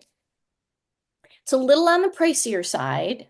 You can get it, but I'm seeing other real crystals mislabeled as rhodochrosite so that they can charge a higher price. So, real rhodochrosite is a salmon color with some like cream and white in it. And depending on how it's cut, it either grows in bands, so you got circles, or like if you look at it from the side, you can see the bands. Okay? That's how it grows. I've seen rhodonite labeled rhodochrosite. I saw this in Tucson, and I absolutely called the dealer out, and she fought me tooth and nail on this because it was black and pink. That is straight up rhodonite. Rhodonite's an awesome crystal. Very similar energy to rhodochrosite. Rhodochrosite has zero black. Zero. Unless you're getting like part of the matrix, which is going to be more of like a brownish black. It's not going to be black, black. Rhodonite is black, black. and like Pink Panther pink. Like it's not this salmon color that rhodochrosite is. She was selling rhodonite and labeling it rhodochrosite. Rhodonite is very affordable. Rhodochrosite's more expensive. So anyway, I'm seeing pork crystal. I ain't kidding you on this. It looks like bacon, It does. I've and they never seen call it it before. pork crystal. Okay, if you want to call it pork crystal, knock yourself out. You're appealing to the future farmers of America. That's great. It's really a tri-banded calcite. It looks like bacon. But when I see it passed off as rhodochrosite, hard no. Hard no. There's so many calcites out there. I mean, there are hundreds of varieties. And when you have multiple colors, tri-banded, quad-banded, because they're counting the number of colors. And they're amazing crystals, but they are not rhodochrosite at all. So it's just rhodochrosite, absolutely by identification, has a very precise coloring and formation. Um, at this point, I am not seeing fake. I will let you know if I do, but I'm not seeing it. Does it grow with anything else? Like, can it grow with like citrine or something? Or Mm, because I have like a little pyramid of rhodochrosite, but it has kind of like a little, kind of inclusion in it where it's like kind of gemmy looking or druzy, but it almost looks kind of like citrine or orangey. well, I know it does grow with quartz. Okay. It does grow with quartz, and then depending on like the manganese is what really makes it pink. Mm-hmm. And depending on the infusion, if the manganese gets into the quartz, it can start turning the quartz a different color. Because it has like a little inclusion that's druzy and it's kind of more of yellowy, orangey, Yeah. druzy color to it. Yeah. So that's just the rhodochrosite was hanging out with quartz, and then the minerals that were making the rhodochrosite got into the quartz, and how they colorize in quartz can look a little different Hmm. than in rhodochrosite. Like when hematite, which gives a pinkish color to quartz, Hmm. when hematite sits on top of amethyst, it looks like iron, like orange iron. It's a very different color. So it That's just, kind of what alien amethyst is, right? yeah, Okay, yeah. And red capped orolite 23. right. So it depends on where the mineral is landing and how it's interacting with the other minerals on how it's going to look, if that makes sense. So yeah, Yeah, so it was probably the manganese that is making those colors in the druzy. because it's really it's not very big, but it's a really pretty little, kind of a little special piece. Oh, So, nice. Oh, it sounds fantastic. Okay, these are not rose quartz.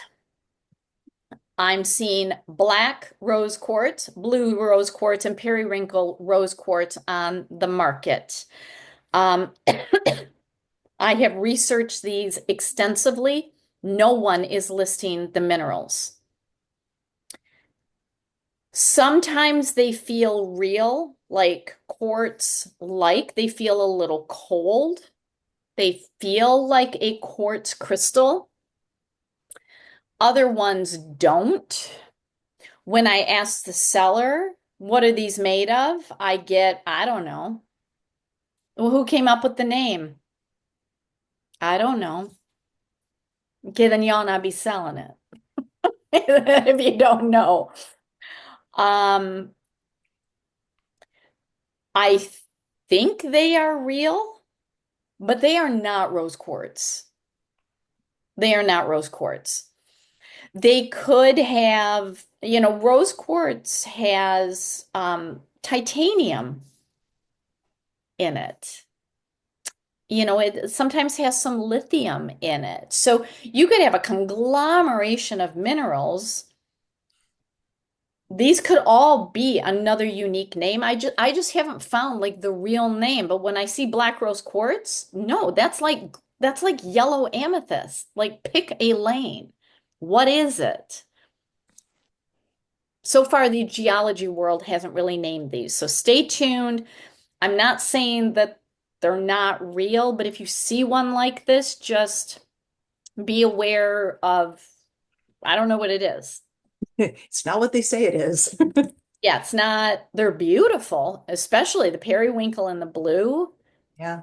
And And I'm, I've seen blue rose quartz advertised. I've never bought it, but I've seen it. And I yeah. no.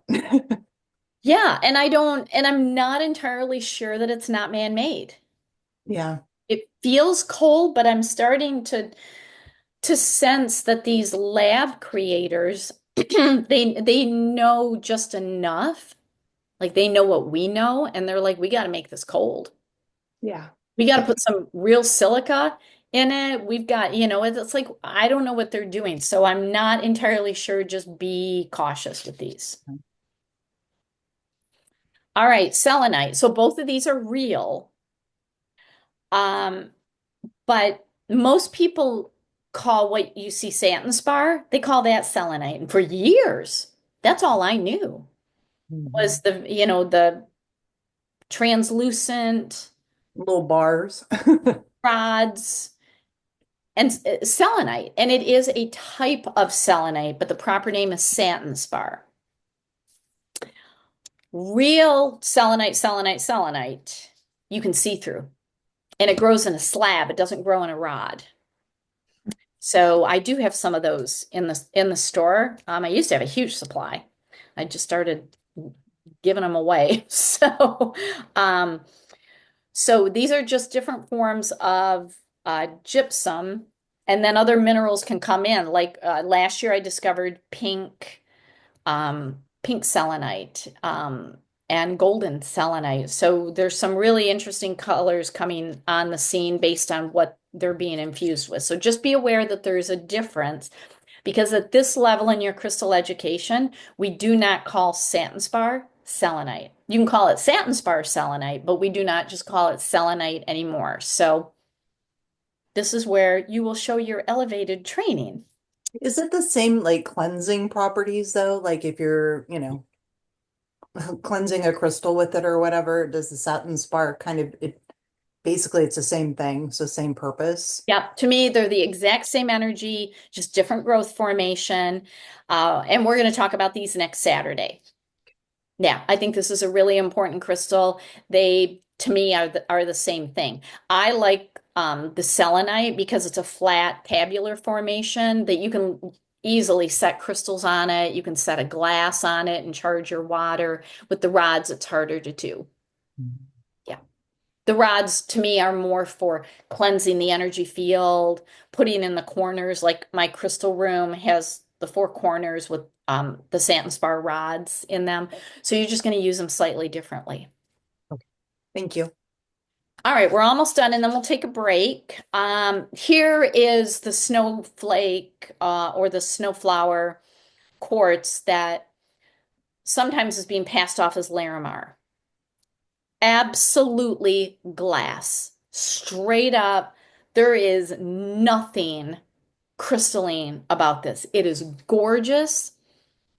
Every time I see it, I want to touch it, and then it's like, ew. It looks like a kitchen counter though, like the glass Yeah. countertops. It does. It does. I'd be okay with a kitchen counter like Yeah, this. it's super pretty. Yeah. Mhm. But it is not a crystal in any sense of the word at all. But I'm seeing pieces like this being sold as Larimar. It's got like a turquoise coloring to it, whereas Larimar is like just a light blue, not a robin's egg blue. It's like a just a light blue color. This is turquoise. So visually, you can pick up the difference. And this comes out of China. I am very suspicious of crystals coming out of China. Like, you are guilty until proven innocent. Like, I will instantly look at you and say fake lab made until I can prove otherwise. So just be wary of crystals coming out of China. All right. And last but not least, turquoise. So only about 3% of the turquoise on the market is real. I trust the tribal communities that sell turquoise, and they are not showing up at the big crystal shows. They are more likely to show up at like a small, like community, like almost like a farmer's market type of event where there are tribal communities. Like here in Michigan, we have a ton of tribal communities. Up north, I am more likely to find real turquoise and real turquoise jewelry at a farmer's market than I will at Tucson. Because I know, like in Arizona, you can go direct. Like a lot of the mines will sell direct in different grades, and depending on whether it's rubbed or they do so much stuff to turquoise to Oh my change. gosh. It's Yeah. crazy. Yeah. So And then what green I, and blue. oh yeah. So what I see on the market is dyed howlite. And when you look at it, it's like, wow. Like, because the dyed howlite is polished, and it's like, wow, that really looks like turquoise. Nope. Here's the difference. It is the coloring and the sparkle that you find in the real turquoise. Now, when they polish it, the natural formation of turquoise, which is bumpy, is Mhm. gone. Is gone. So it's like, okay, if it's bumpy, that's a good version of turquoise. Turquoise has cracks in it that is infused with pyrite. Pyrite is glittery. Okay, Mhm. so you get a like glittery goldish color. Howlite doesn't have pyrite, so there's no glitter. So right there is your number one feature. I actually had a jeweler, a jewelry store in Mexico, try to sell me purple turquoise. Oh my gosh, turquoise by its name is turquoise the color. Purple turquoise. That's like cranberry citrine. Like Uh-huh. it's not a thing. Oh my gosh. So wrong. So wrong. So anyway. All right, we're due for a 5-minute break. Do you have any questions about this? All good. Okay. All right, let's take 5 minutes.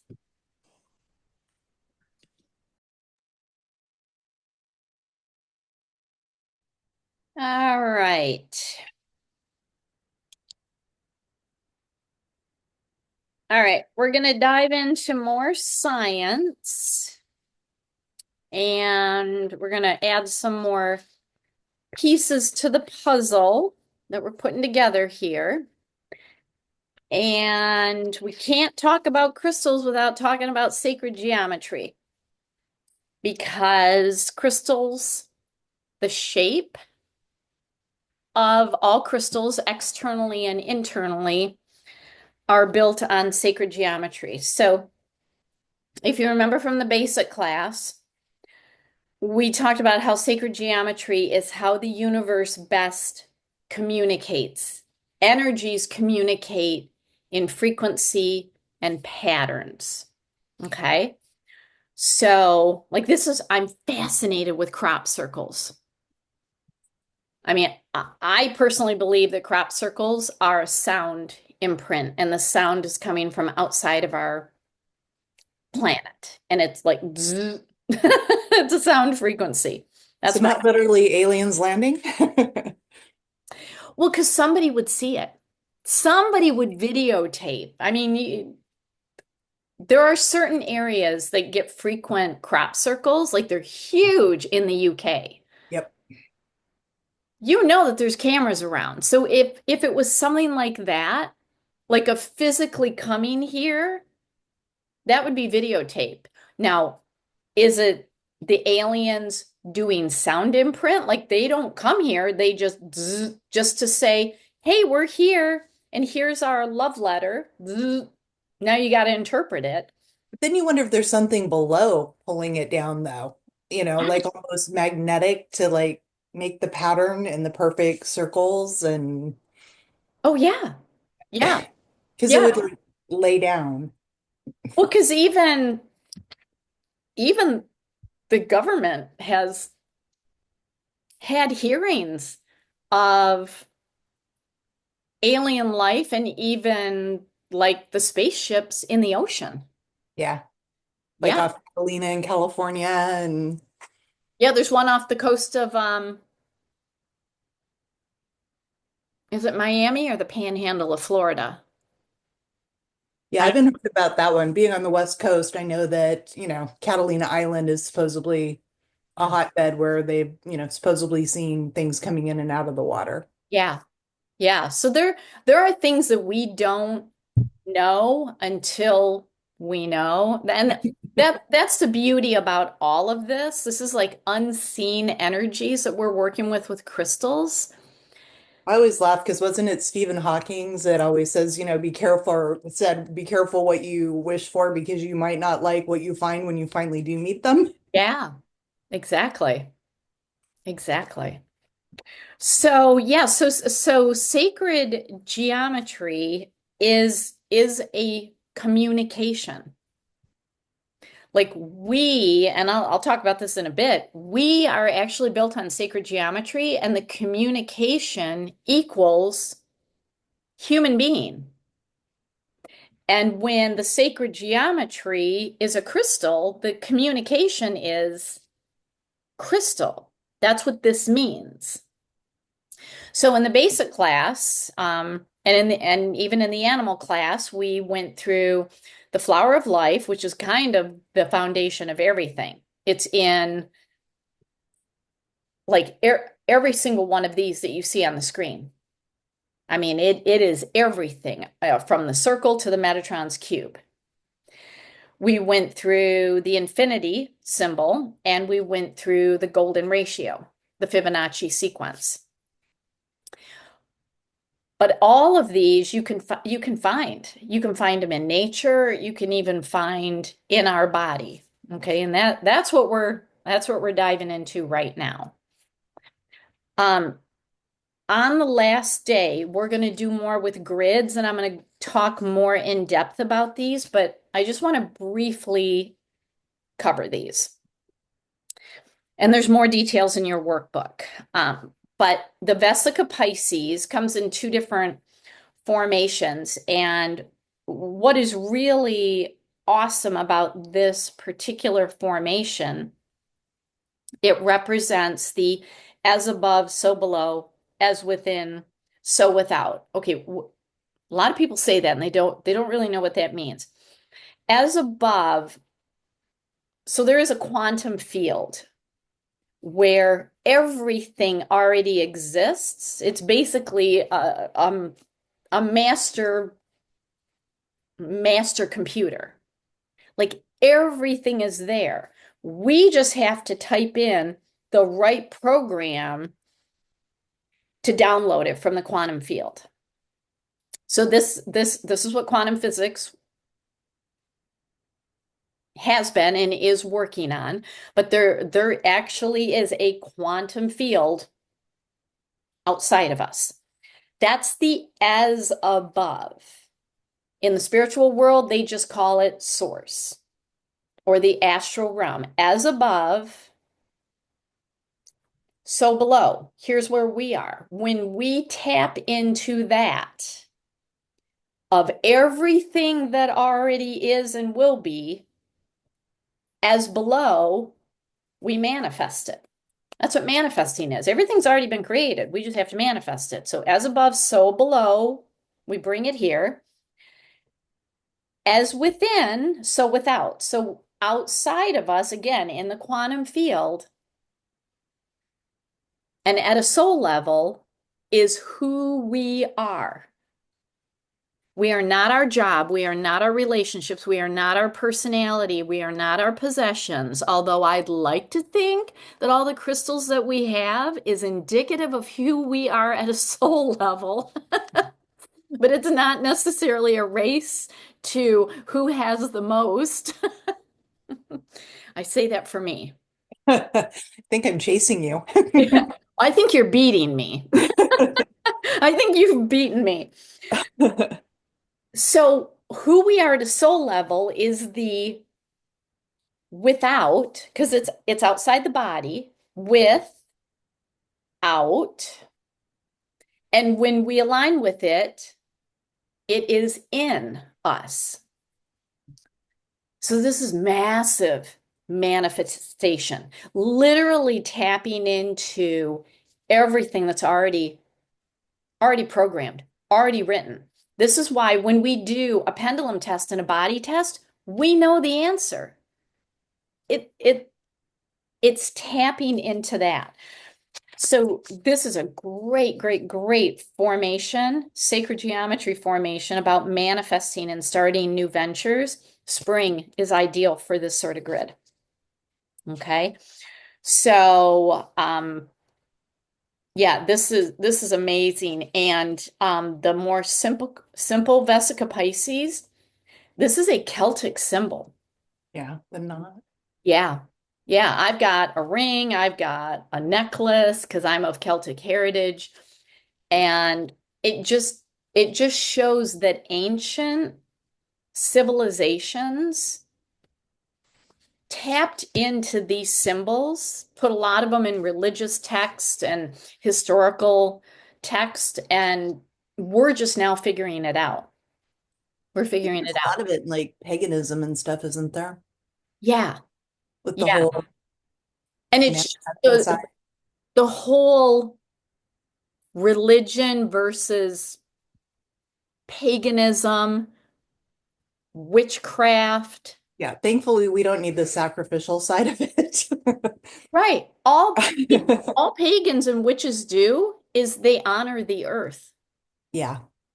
They work with the cycles. We're in spring. Okay, time for energy to come back. They work with the sun and the moon and plants and Yeah. herbs and crystals. And it's The like, whole wheel of the seasons. yeah. And we are in the process of healing that imprint. It's called a witch wound. We're in the process of healing it. And there are some communities right now that are literally bringing back, the word witch and trying to legislate against it.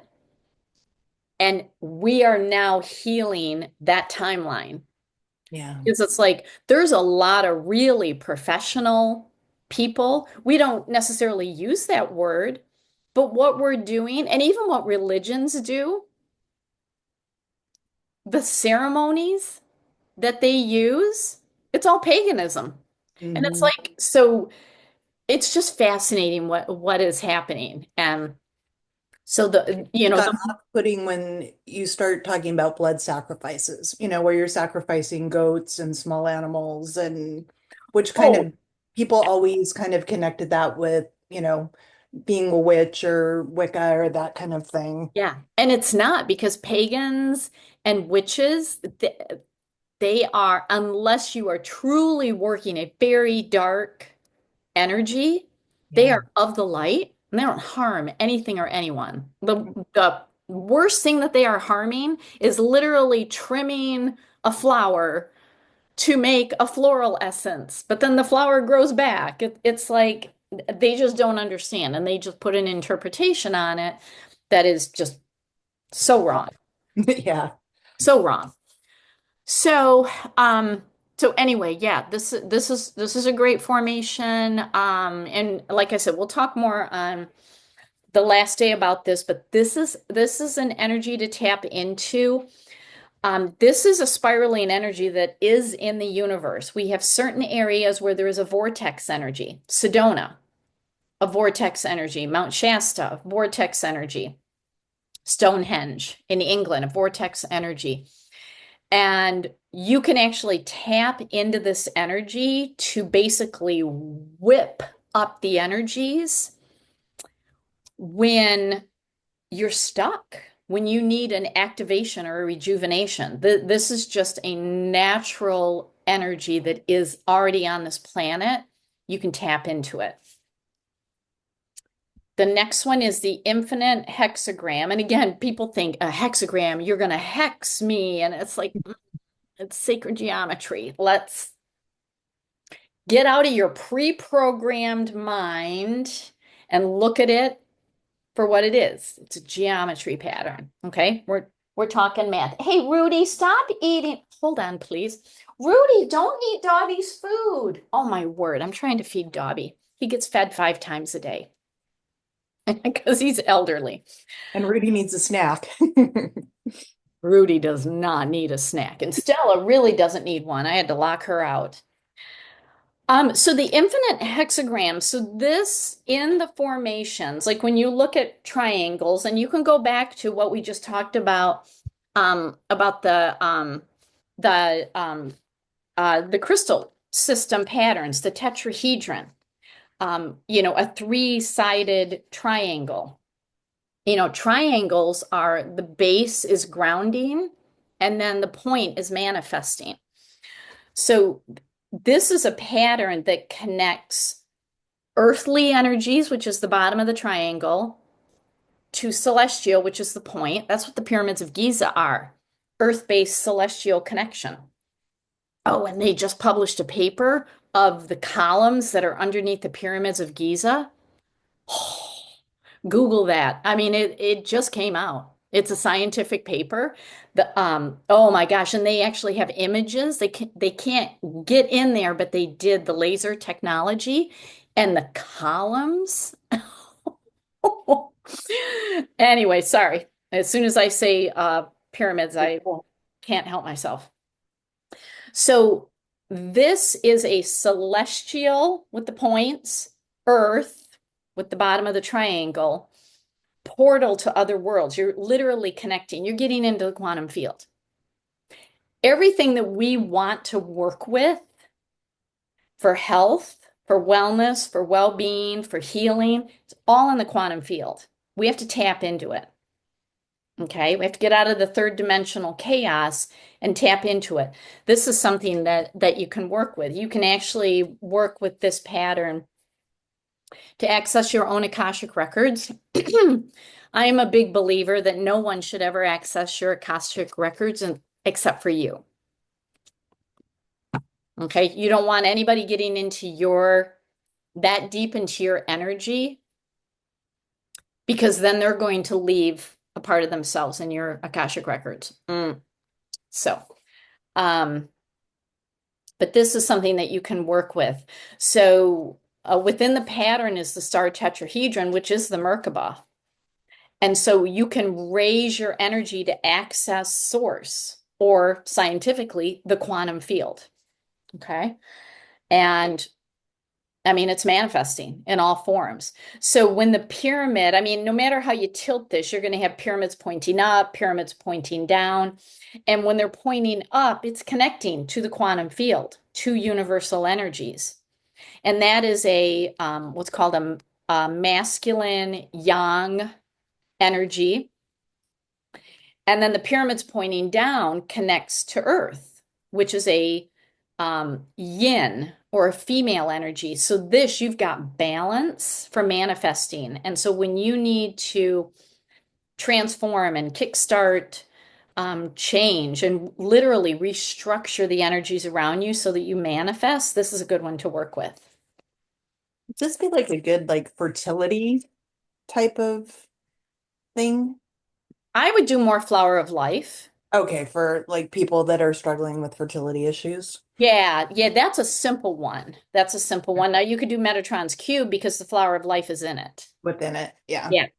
But I mean, I would say 90% of my grids for the last 15 years have been flower of life. Okay. It is such a foundational, like super easy one to work with. Yeah. And then last on the list is Metatron's cube. Now this, I mean, it's got everything going on. Circles are protection. unity, completion. It can be boundary setting. It can be healing, like I'm circling the troops for healing. You've got the triangles. Those are protection and manifesting, creation. You got the little guide on the on if you flip back to the previous page, your guide to shapes. This has a six-sided hexagon. I'm going to talk in a little bit about hexagon, which is strength. So this energetically links to everything, all the dimensions, the quantum field, the earth. It has the flower of life in it. It has the four cardinal directions. It's got north, south, east, west. It's got the as above, so below that I just talked about. It has the five elements of air, earth, fire, water, and metal. It's got the star tetrahedron, also known as the Star of David. It's got hexagons, octagons, dodecahedrons, icosahedron. I mean, this is the ultimate in sacred geometry formations. It is a map of creation. If you want to call it the Big Bang, you can call it the Big Bang, but it is a map of creation. It is the map of the multiverses, of all the universes that are out there.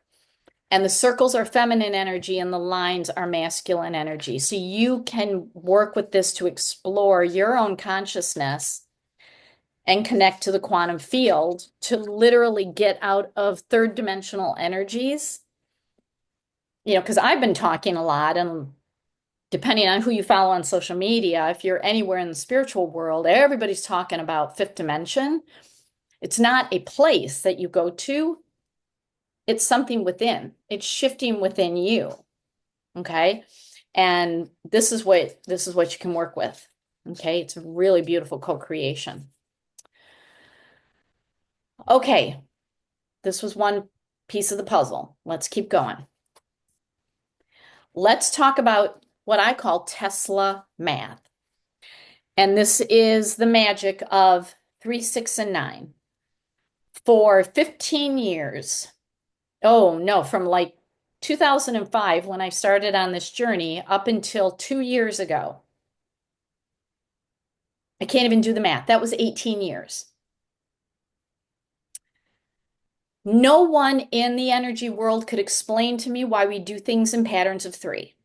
My Reiki master teacher in our first level taught us all to tap our palms 3 times to start waking up our palm chakras so that we can channel Reiki.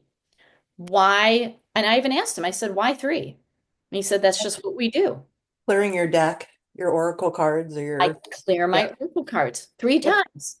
We just naturally, instinctively do things in 3, but nobody could explain why. And then I found what is called Tesla math. Nikola Tesla discovered the magic in the numbers 3, 6, and 9, and he calls it the keys to the universe.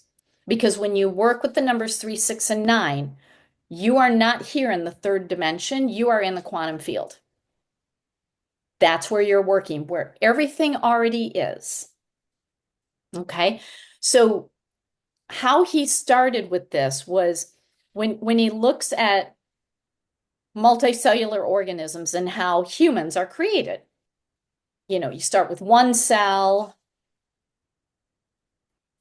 and you double it and it becomes 2. You start with 2 cells and you double it and it becomes 4. You have 4 cells, you double it, it becomes 8. 8 becomes 16. 16 becomes 32. 32, 64, and you keep doubling. That's what organisms do. Isn't it fascinating? Like just how animals and humans grow by doubling at a cellular level. Who came up with that? It's kind of magical. We can say God did. Are we sure about that? Are we believing in something that we don't have scientific proof for? That's what I like to say when people say crystals aren't real. Really? Do you pray? Yes. Can you see your prayers? Well, of course not. Well, how do you know that they're being heard? And who are they being heard by? Oh, they hate it when I do that. And I'm like, you can believe what you want to believe, but now I'm getting into some science here. All right, so we're doubling the numbers, and see it just keeps going.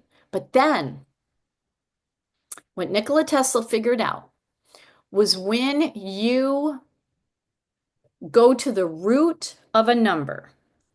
So the root of 1 is 1, the root of 2 is 2, the root of 4 is 4, the root of 8 is 8. And when you get to 16, you add 1 and 6 together and it's 7, right? This is what we do in numerology too. So 1 plus 6 is 7. That's the root. The root of 32 is 5. 3 plus 2. The root of 64 is 10. The root of 10 is 1 plus 0, which is 1. The root of 128 is 2. See how we're starting to replicate? 1, 2, 4, 8, 7, 5. 1, 2, 4, 8, 7, 5. Huh. Isn't that interesting? Guess what numbers you don't see? You will never see 3, 6, or 9. Nope.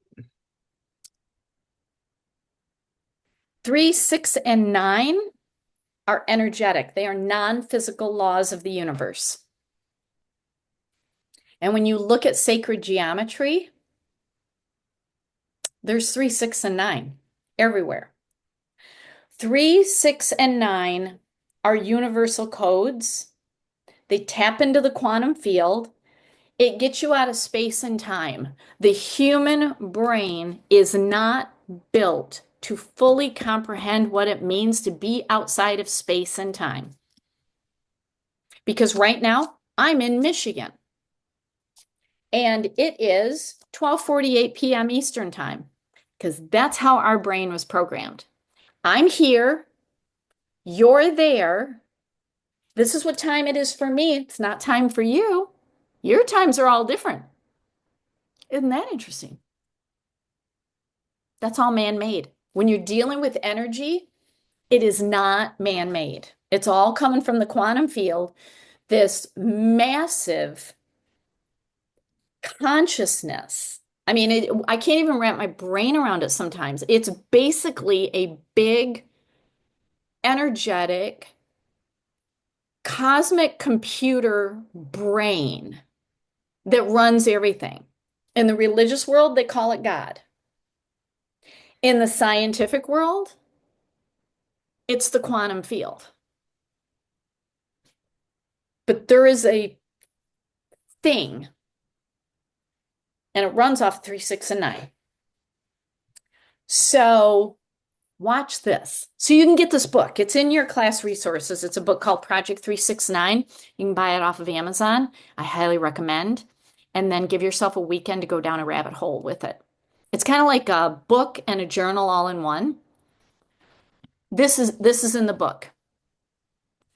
So we already did the basically double the numbers, but when you also have the numbers, cut them in half. 1, 5, 7, 8, 4, 2, 1, 5, 7, 8, 4, 2. That happens. When you look at 24 hours in a day, 24, 2 plus 4 is 6. We have 60 minutes in an hour. That's 6. We have 60 seconds in a minute. That's 6. There's more. The solfeggio frequencies, I'm going to talk about these on the last day. These are healing sound frequencies. You can find them on YouTube. I'm playing it right downstairs right now. I play YouTube on my television. And, oh, well, all the cats are in here now. I guess they're done with solfeggio frequency. But when you add up the frequencies, they all add to either 3, 6, or 9. They're healing frequencies. They're not adding to 2. 2 is a physical, third dimensional, right here number. These are not. These are energetic. And then when you start breaking down, like, oh my gosh, the diameter of the Earth, 7,920 miles. When you add up 7 plus 9 plus 2 plus 0 is 18. 18 is 1 plus 8, it's 9.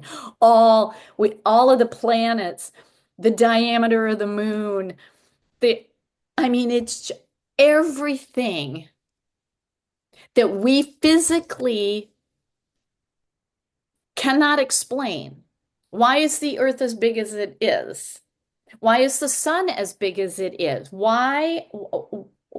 the number of miles between things. How is it that we stay in orbit? Like all of this, you can drill down to these numbers. So I go through this because when we are working in crystal grids or when we are working on manifesting and we are working with sacred geometry patterns, you are working with energetic numbers, 3, 6, and 9. This is why in the basic class, I recommend to everybody get a minimum of 3, if not 6, of the small tumbled crystals that you know you're going to make grids with. Not the crystals that you're going to hold and meditate, not the crystals that you're going to put on your body, but the ones that you're going to make grids with. There is a reason we always work in replications of 3, and it's because of this.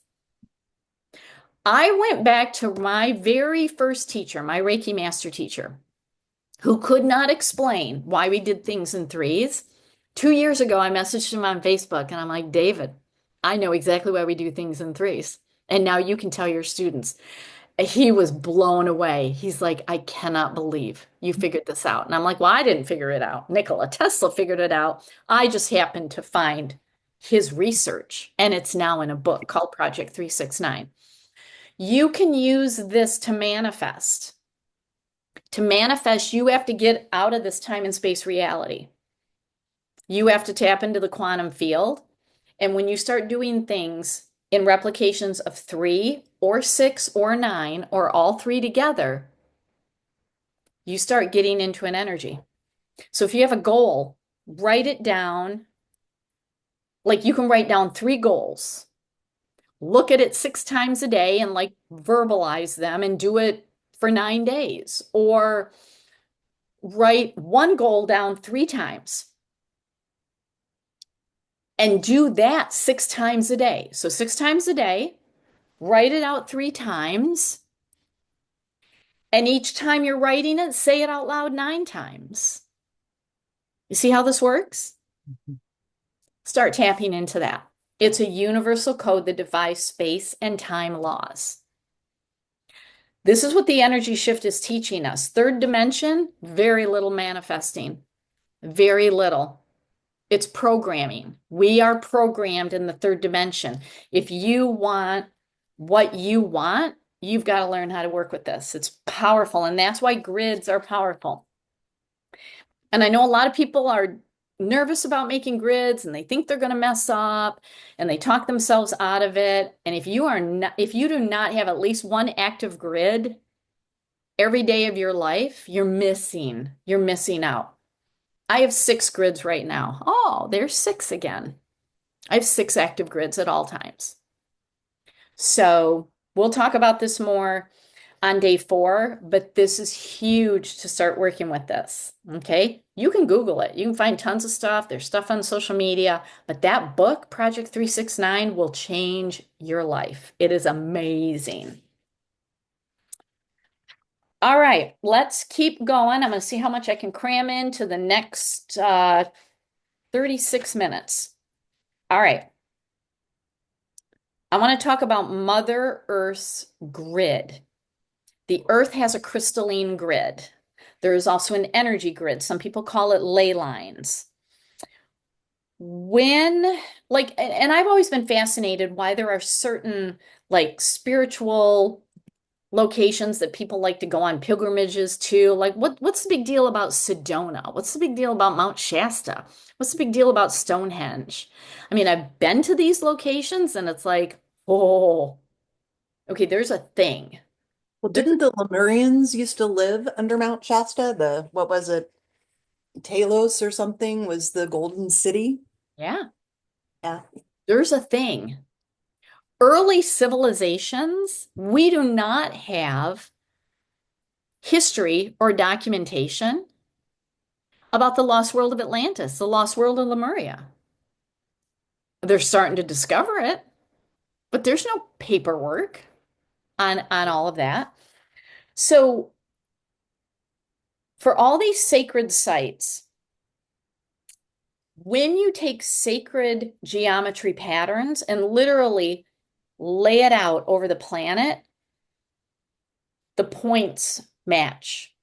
You can literally pinpoint these locations. There's about 32 or 62 main energy vortices. Now, an energy vortex, this is a clear sign of an energy vortex. This is my favorite location in Sedona. There are four vortex areas. One of them is called the airport vortex, not very spiritual, literally on the little road going up to the airport. This is where I meditate. It's literally on the side of a mountain. And how you know you're in the vortex? The juniper trees twist. Not all trees will twist, but juniper is very soft and it twists. That's how you know you're in it. So I love to literally sit there right at the top, not out on the limb, but like on the mountain. And oh my gosh, it is so amazing. Plato understood the grids on the planet, understood ley lines, which are basically energy superhighways, kind of the equivalent of our veins and vessels in our body that connect through the chakras and the organs. The earth has these ley lines. And when you lay out sacred geometry patterns, like especially a 20-faceted icosahedron, you can start to see patterns because, like, I've been to Stonehenge. It's literally in the middle of nowhere, surrounded by sheep farms. What the heck? It's in a designated area, a specific point. So when you have these, notice we got some, you take like an icosahedron and you start laying it out, all of a sudden you have the pyramids. That's a tetrahedron. Okay, sacred geometry pattern. You lay sacred geometry over the earth, you start to pinpoint these areas. I mean, the Plato was coming up with this, was talking about this, and then it's been really worked on since. So I just want to briefly go through this and highlight a couple of areas. So Bimini off the coast of Florida. Okay, I put numbers, number one, Bimini, and then circled in red. This is off the coast of Florida, like Bahamas area. This is where people swim with the dolphins and you communicate with dolphins. A lot of spiritual pilgrimages happening in this area because there is a convergence of these ley lines coming together. And when you have them come together in these points, these areas are sacred. Ancient civilizations didn't have the internet, they didn't have science, they didn't have this, but they felt the energies and they congregated there. Does That that fall into the same area as like the Bermuda Triangle? Is that kind of in that? Because it's between Florida and the Bahamas where the Bermuda Triangle lies. oh, I'm going to get to that next. Yes. Because we live on an earth of duality, and where there is positive, there is negative. Bermuda is a negative energy, and you can map it out. You can map it out. So these are some of the most notable ones. Many of these are very, very positive energies, except for Easter Island. Ugh. Um, but I had like, no idea Kyiv was one of them. That's crazy. oh, what was? Kyiv, Ukraine. That's what, number 8, I think, Mm-hmm. with Yep. what's going on. And you find some interesting crystals in these areas. Yeah, really. It's why all of a sudden Ukraine is hot property. Everybody wants it. Russia wants it, and the US wants it. And the Ukrainians are like, can we just live here? And we're super sorry that we're sitting on a hot bed of minerals that you need for your cars and your tech instruments. Yeah, it's really interesting what the convergence of this energy does in the earth with the minerals and the crystals that are being produced. So let's see what else is on here. Sedona is on here. Um, there's a stretch in British Columbia from like the Lake Louise, Banff area, but it actually encompasses Young Living's Northern Lights Farm. Yeah, that's right. And Gary talked about it. how it was very magical, and the northern lights basically influence the frequency of the black spruce trees, where we get our black spruce oil, which is one of the most grounding and ascending oils we can ever work with. It's magical. Okay, I've got black spruce here in my yard. It ain't nothing like that because I'm not sitting in a convergence of energy. That is. Machu Picchu is an area. Findhorn in Scotland. Oh my gosh, there is a spiritual retreat there. And on this property, they grow the biggest vegetables. Like I remember I saw a cucumber that was like 4 feet long. Oh my Because gosh. the energies are crazy there. Um, yeah, so this, I mean, it's just fascinating where you can start mapping things out. Okay. Now, where there's positive, there's negative. Here are the negative energy vortices. And you notice they make a tetrahedron triangle, north and south of the equator. So the one I want to focus on, so right in the middle, you see number 18, Bermuda Triangle. Over on the left, number 14, Devil's Triangle. That's Iwo Jima, Japan. I mean, the whole government has blocked off that area because planes and ships disappear. Same thing with Bermuda Triangle, planes and ships disappear. So remember the Malaysian flight, this was a decade ago that disappeared? They found nothing. Yeah. Look on the far left bottom, number 43, Wharton Basin. That's where it disappeared. Do, do, do, do, do, do, do, do. Weird stuff. Weird stuff happens in these areas. That was like that weird television show Manifest. That was kind of the whole idea behind the plane that went missing and went into another dimension and then they came back. So here's the weird thing. Hollywood tells us sometimes 30 to 40 years ahead of time before we're ready. Hollywood tells us exactly everything. Interesting. Tomorrow, when I start talking about ascension helpers, there are a lot of star seeds in Hollywood. They are not of human origin and they know things. The Matrix movie, Hmm. it's true now. Wasn't then. Back to the Future, we have hoverboards. Yeah. They're actually manufacturing a hover car right now. Told us 40 years before it becomes a reality. They tap into the quantum field where it's already been created.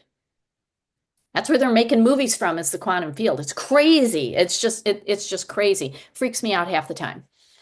But yeah, so there are some like negative things that happened, like Easter Island here in the middle. I mean, that whole culture degraded into cannibalism and ugh, like really strange things happen in these areas.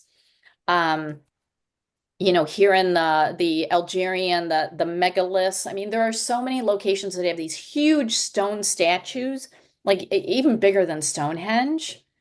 These are where civilizations congregated. If it was a positive connection of energy, good things happened. And if it was a negative energy vortex, they basically collapsed on themselves like a dying star, and civilizations were destroyed.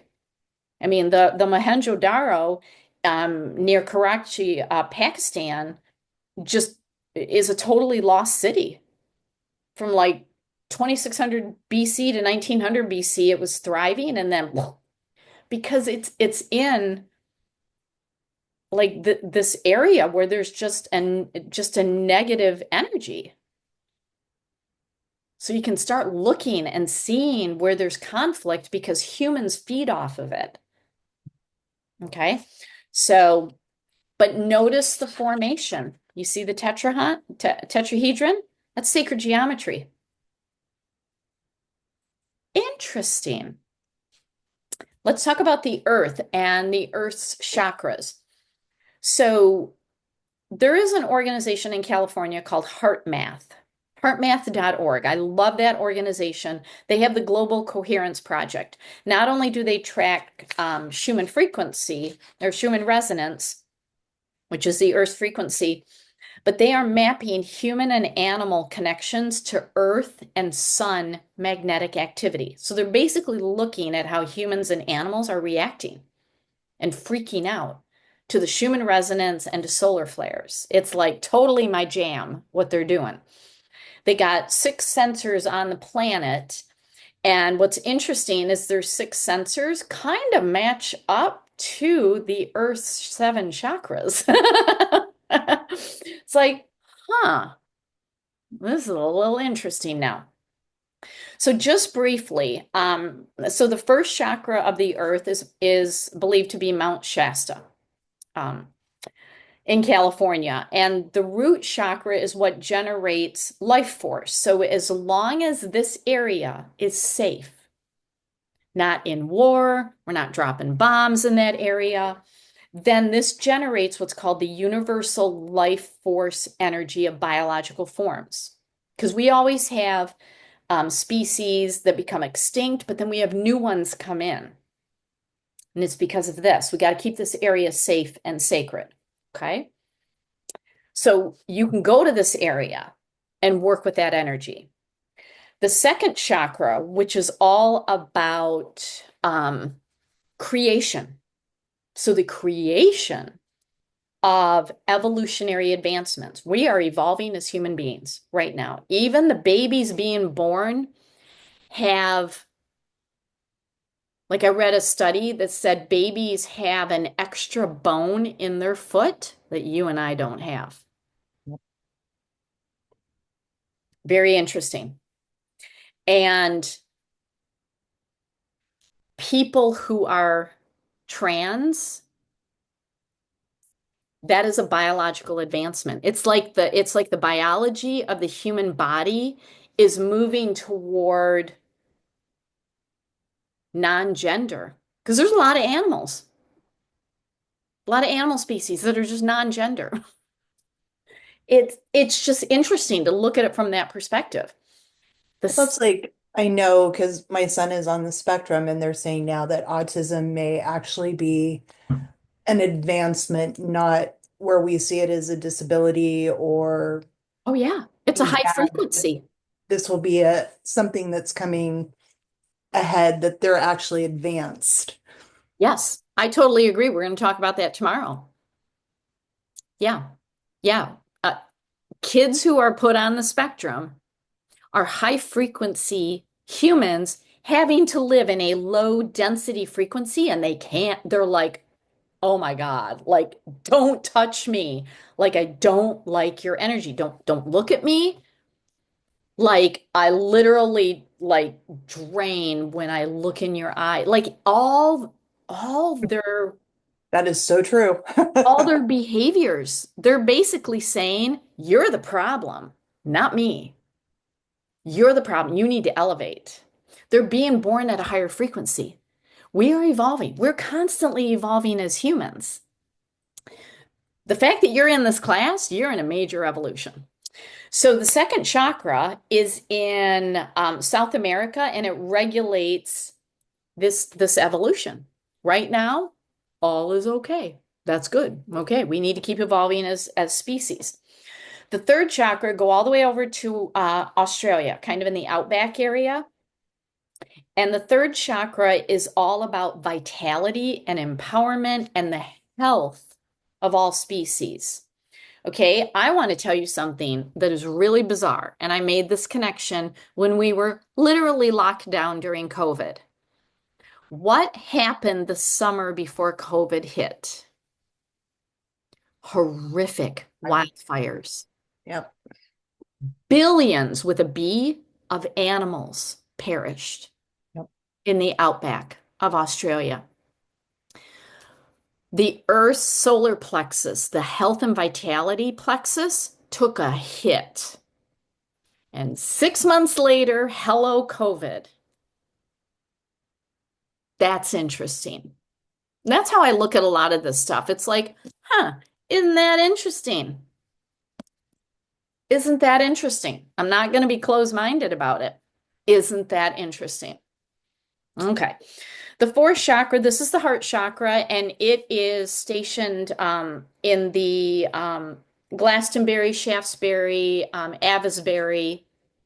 It's like a trifecta of these magical villages in England where it is believed it's the home of the Holy Grail, it's the home of Merlin, um, uh, Avalon, Knights of the Round Table. It's got all that energy.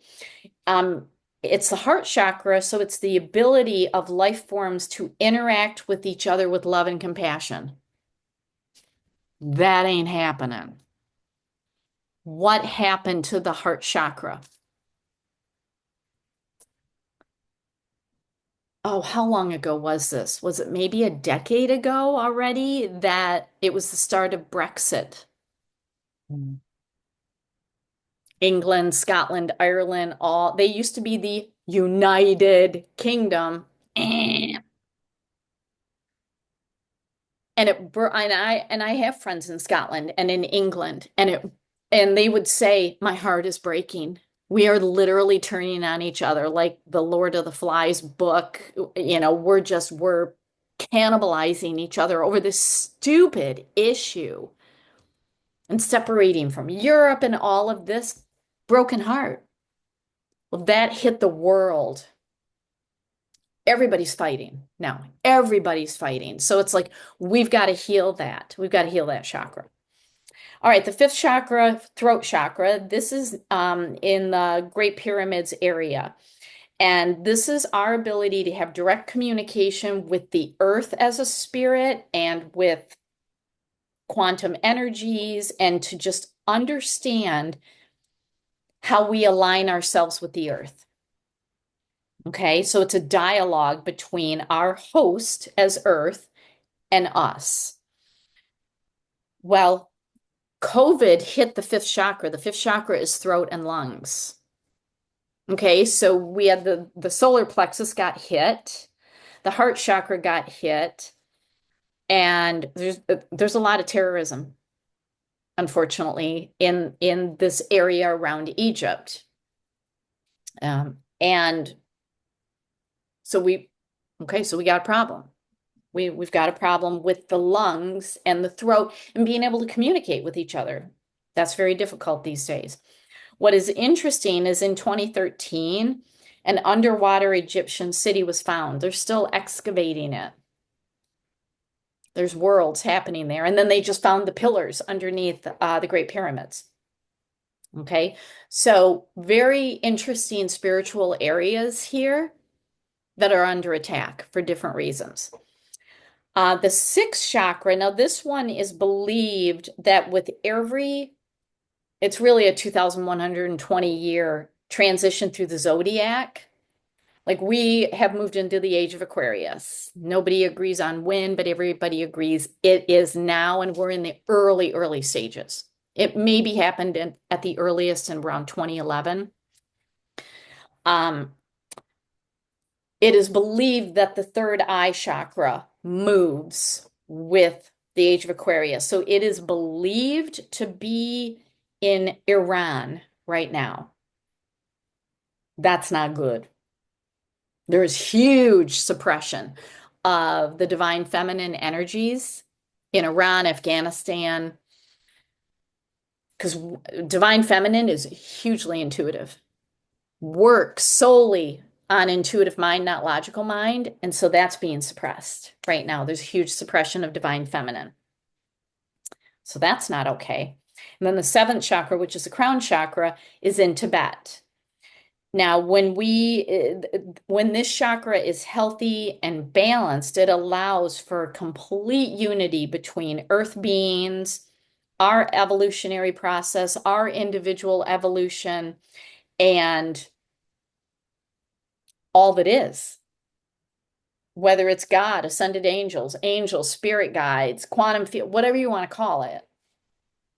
It's a complete unity of that energy and communication and being able to download information. Now, unfortunately, China took over Tibet, did horrific things to the Tibetan monks. So not as peaceful of an area as it should be. I think it's calming down a little bit, but that area took a hit. So there are areas here. You can see they are spiritual areas. I mean, in Australia, the Uluru region, the Ayers Rock, huge spiritual pilgrimage. All these areas, except I'm trying to figure out Iran. I mean, it's Persia. I mean, these are ancient areas, but the Earth's chakras are in these very spiritual areas. But look at the symbol in connecting all of these. It's from the basic class, the lemniscate, the infinity symbol. And this Infinity. is the Earth connecting all of her chakras together. Isn't that fascinating? So again, we're seeing sacred geometry play out. Mhm. Okay. All right. I need to show you a video. Oh, before we go to that, wait. Oh, no, no, no, no. Before, okay. So the next thing before I show you this video, um, in your workbook is a picture. It's under humans and sacred geometry. So you see the Vitruvian Man, Da Vinci painted that. And what is so interesting, like the first 8 cells of a human embryo are in the formation of the flower of life. So we have the flower of life imprinted into our DNA. That those initial clusters, it's called a marula cluster, and it is at the root of our spine, connected to our belly button, and we basically evolve out of that. Going back to the 369, you got one cell becomes two, two becomes four, four becomes eight, and it's like blah, blah, blah, blah, blah, blah. That's what happens. So does that become like your energy cord then? Yes. Okay. Yes. So this is why a lot of people like to put essential oils in their belly button. There you go. There's a reason. They don't know why they're doing it. There's a reason. It's the source. It's Yeah. source energy. It's the umbilical cord energy.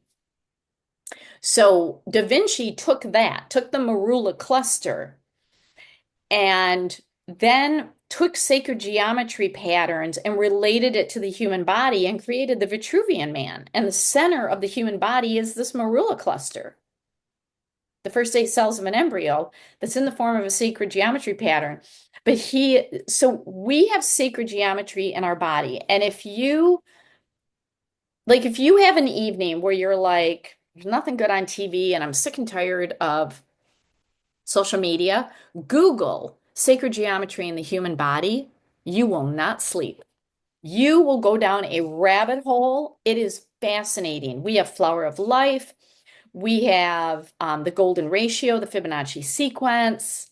I'm about ready to get into more, but I first want to show you. We're going to go to the next thing, and I want to talk about sound in sacred geometry. Okay, so what have we done so far? The grids on the earth, where the vortices are, where the chakras are all in sacred geometry formations. We have sacred geometry in our body. I want to go to sound, sacred geometry. Okay, here we go. I'm not going to play the whole thing, but I want to show you this to you. Oh, look, there's a quote from our buddy, Nikola Tesla, who's he created the light bulb. Everybody thinks Thomas Edison did. Nikola Tesla did. He created it. And this has nothing to do with the Tesla cars, by the way. No. His name was stolen for it. Okay, here we go.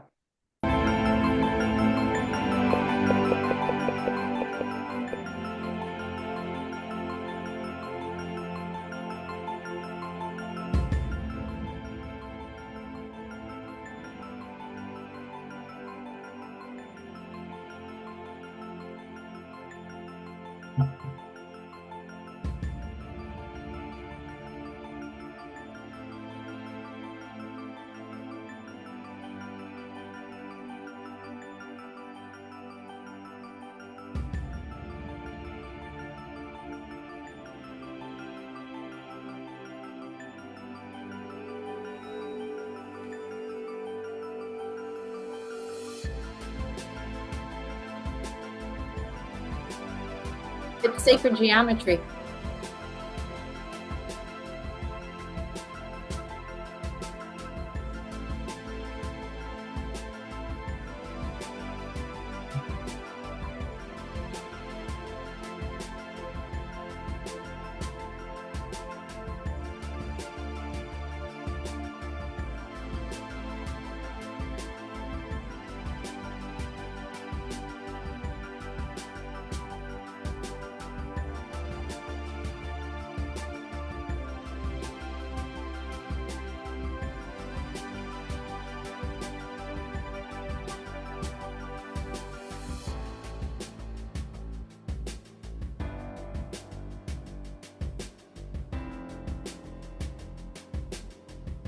And it just keeps going.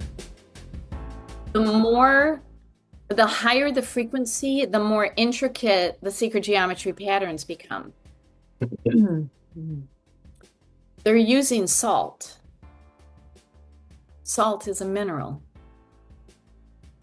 Crystals are made of minerals. We are comprised of minerals and water. That's the human and animal body, minerals and water. Without minerals, we don't exist. Without water, we do not exist. We are subjected to frequencies, as are our animals, as Rudy sits here and takes a bath in a box. We are subjected to unseen frequencies every second of the day. If sound frequency can do that to sand, water is far more fluid than sand. So let me show you this. So, share. There we go. And this is where Dr. Emoto's work on structuring water was done not only with sound, either the human voice or music, but he did it with thoughts. His books are still out there. I think he passed away in 2015 or 2018, not that long ago. He was a Japanese scientist. His work still lives on the internet. His students are still continuing his work in Japan. They were able to structure water with sound, with words, with thoughts, even taping words onto the side of a glass. And they could change the structure of water, and they looked at it under a molecular microscope. Look at the formation of love and gratitude, eternal and peace. How many sides are on those snowflakes? 6. It's a hexagon. We're getting into why, and I may not be able to get it in today. Hexagon means strength. Quartz crystals are in the form of a hexagon. Hexagon is a sacred geometry shape. Speaking love and gratitude, which is what he said is the ultimate to speak into your water and drink, creates that in your body. Now, imagine we look at what other people say, either directly to us or about other people. That's a frequency. Imagine the berating thoughts that we say to ourselves, what that would do. Look at the photo of you disgust me. I actually see in the middle, I don't know if you can see it, I see a person with a bow and arrow. You see how he pulls his arm back? There's the arm pulled back. Here is the bow and arrow. Literally shooting to kill. That's what you disgust me says. Evil actually forms the evil eye. But thank you. Hexagon, snowflake, playing Mozart, hexagon, snowflake. The energies turn it into strength. Whereas heavy metal, it creates chaos, a frenetic energy in the body. Think of all the unseen frequencies.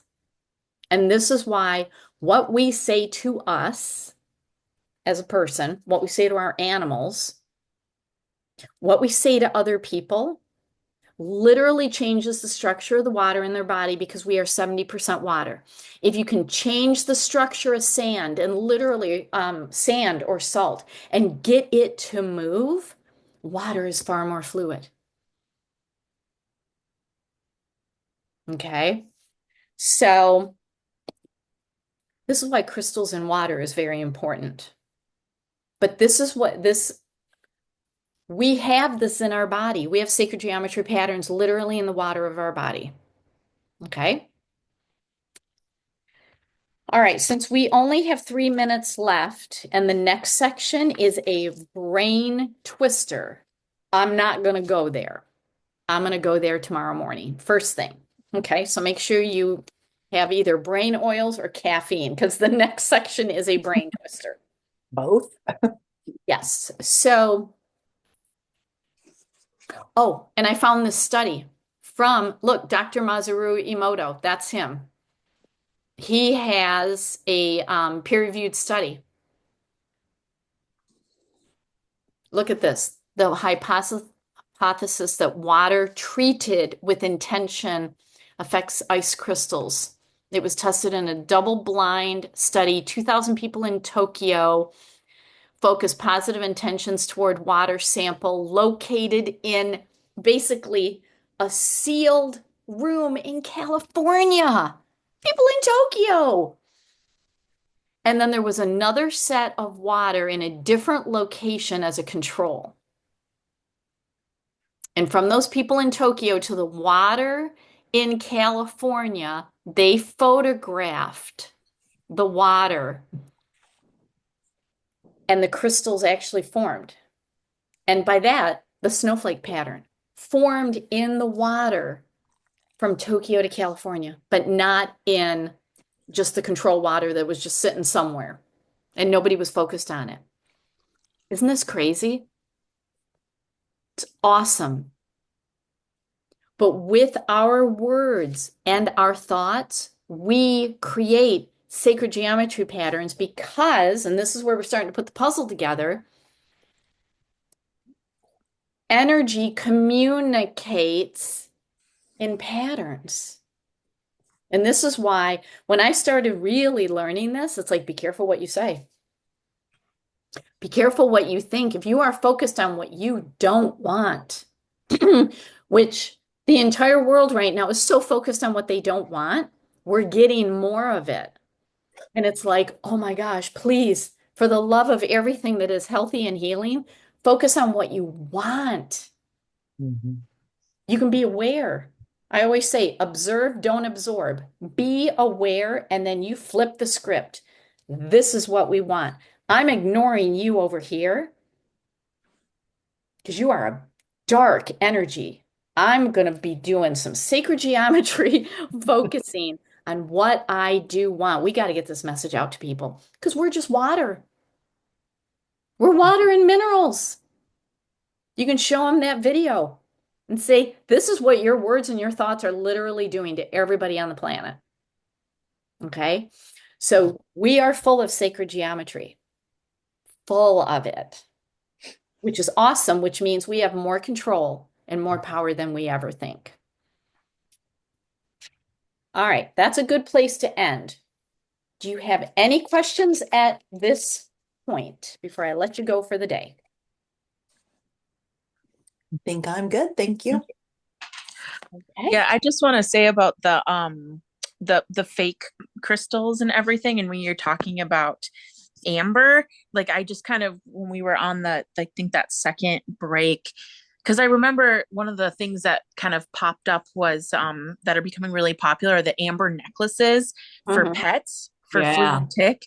So I just went on one where I remember I just Googled it during our break. It was like $18 for this amber necklace for your pet for flea and tick. And it's just like, it's almost kind of scary to think that people are buying these, and they're called Baltic amber, is what they were calling it. It's like toxic plastic that you're hanging off your I pets. know that you're trying to prevent then now ticks biting your pet so that your pet doesn't get tick disease. It's really kind of scary, Yeah, the and things because that it's are like out right there. underneath where they're breathing and everything too, all that stuff. Well, Oh, and it's a choke hazard. yeah. Yeah. It's okay. Now I had not heard of that. Oh, Interesting. great. So I'm going to do a deep dive and I'll probably do a social media post. So stay tuned. Yeah, the Yeah. one of the big company is called Baltic Essentials. And they have on their website, if you look, they have they call it a Gaia identification report, the Gaia report. Interesting. And then they have on their website authentic guaranteed. We it says we are confident that your Baltic Essentials item is genuine. We guarantee it. Genuine what? That's It the doesn't say. question. I suppose they're supposed to be these amber pet collars, but I don't know. So right on the main page, it's mainly about babies. It says guaranteed authentic hazelwood, gemstone, and amber necklaces. Oh, I'm gonna have fun with this. Yeah, but their big thing is they do dog or cat um flea and tick collars. That's the big thing. Is one of the things that they are trying to tote. Oh, Lord, I just found it. Yeah. Oh, number one, that is a massive choke hazard, first of all. That's a Yeah, no. Um, Oh, those are terrible. oh my God. And how would you have these little Oh my flecks God. of It says amber? it's safe to swallow. It's organic, completely from the earth. Amber doesn't come from the earth, it comes from a tree. Resin. Yeah. Oh, I'm going to write them. I'm going to write them. Made of raw Baltic amber. How did yeah. that naturally? That's crazy. I don't know.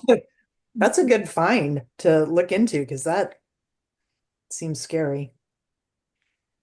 Yeah, Okay, they're saying it's from a fossilized tree resin from the Baltic region. It must have a scent to it. I may have to order it just to scrape it and test it and smell it. Yeah. yeah, I wonder With if the it has pine, a pine scent. with that, does pine repel like fleas and ticks? I mean, it's stinky, like an essential oil. Pine is very stinky and Strong and smelly. strong. It's not what we use to repel fleas and ticks. no. I think I don't know if it's they're trying to talk about because they don't say, but I know I've heard some of these. It's supposed to be the frequency are supposed to repel them, supposedly. I don't know. Does amber, I wonder, I would think amber would have a very, well, low level frequency, but no, it would be life form at one point. I mean, if there's things contained in it, that's interesting. Huh, they're going to get an email from me. I find these companies don't respond. Like there was, Yeah. and it still may be, but it was all over social media, these crystal goblets. Yeah. Oh, mm-hmm. I talked about it in the crystal cluster. Yep. It's plastic. And I wrote them and said, "Hey, I would love to know what the materials are because you say crystal, but from what I'm seeing, this is actually plastic. I'd love to know what percentage is crystal." So, I just made it very generic. Never heard from them. Yeah. Yeah. All right, I'll add that to my to-do list. I've gotten a nice to-do list out of this class, so thank you. That helps. All right, so I'll see you at 9 a.m. Eastern tomorrow. And But our 30 Western there. yep, and That's good time. tomorrow, if you can have like Melanie, for you, I sent you a clear quartz for this class, so have Hmm. it for the class, and then Tina, for you, any masters that you have. Because once we're done with the science, we'll go through the masters. Okay. Excellent. All right. I'll see you tomorrow. Thanks. Have a great day, guys. Bye. Bye.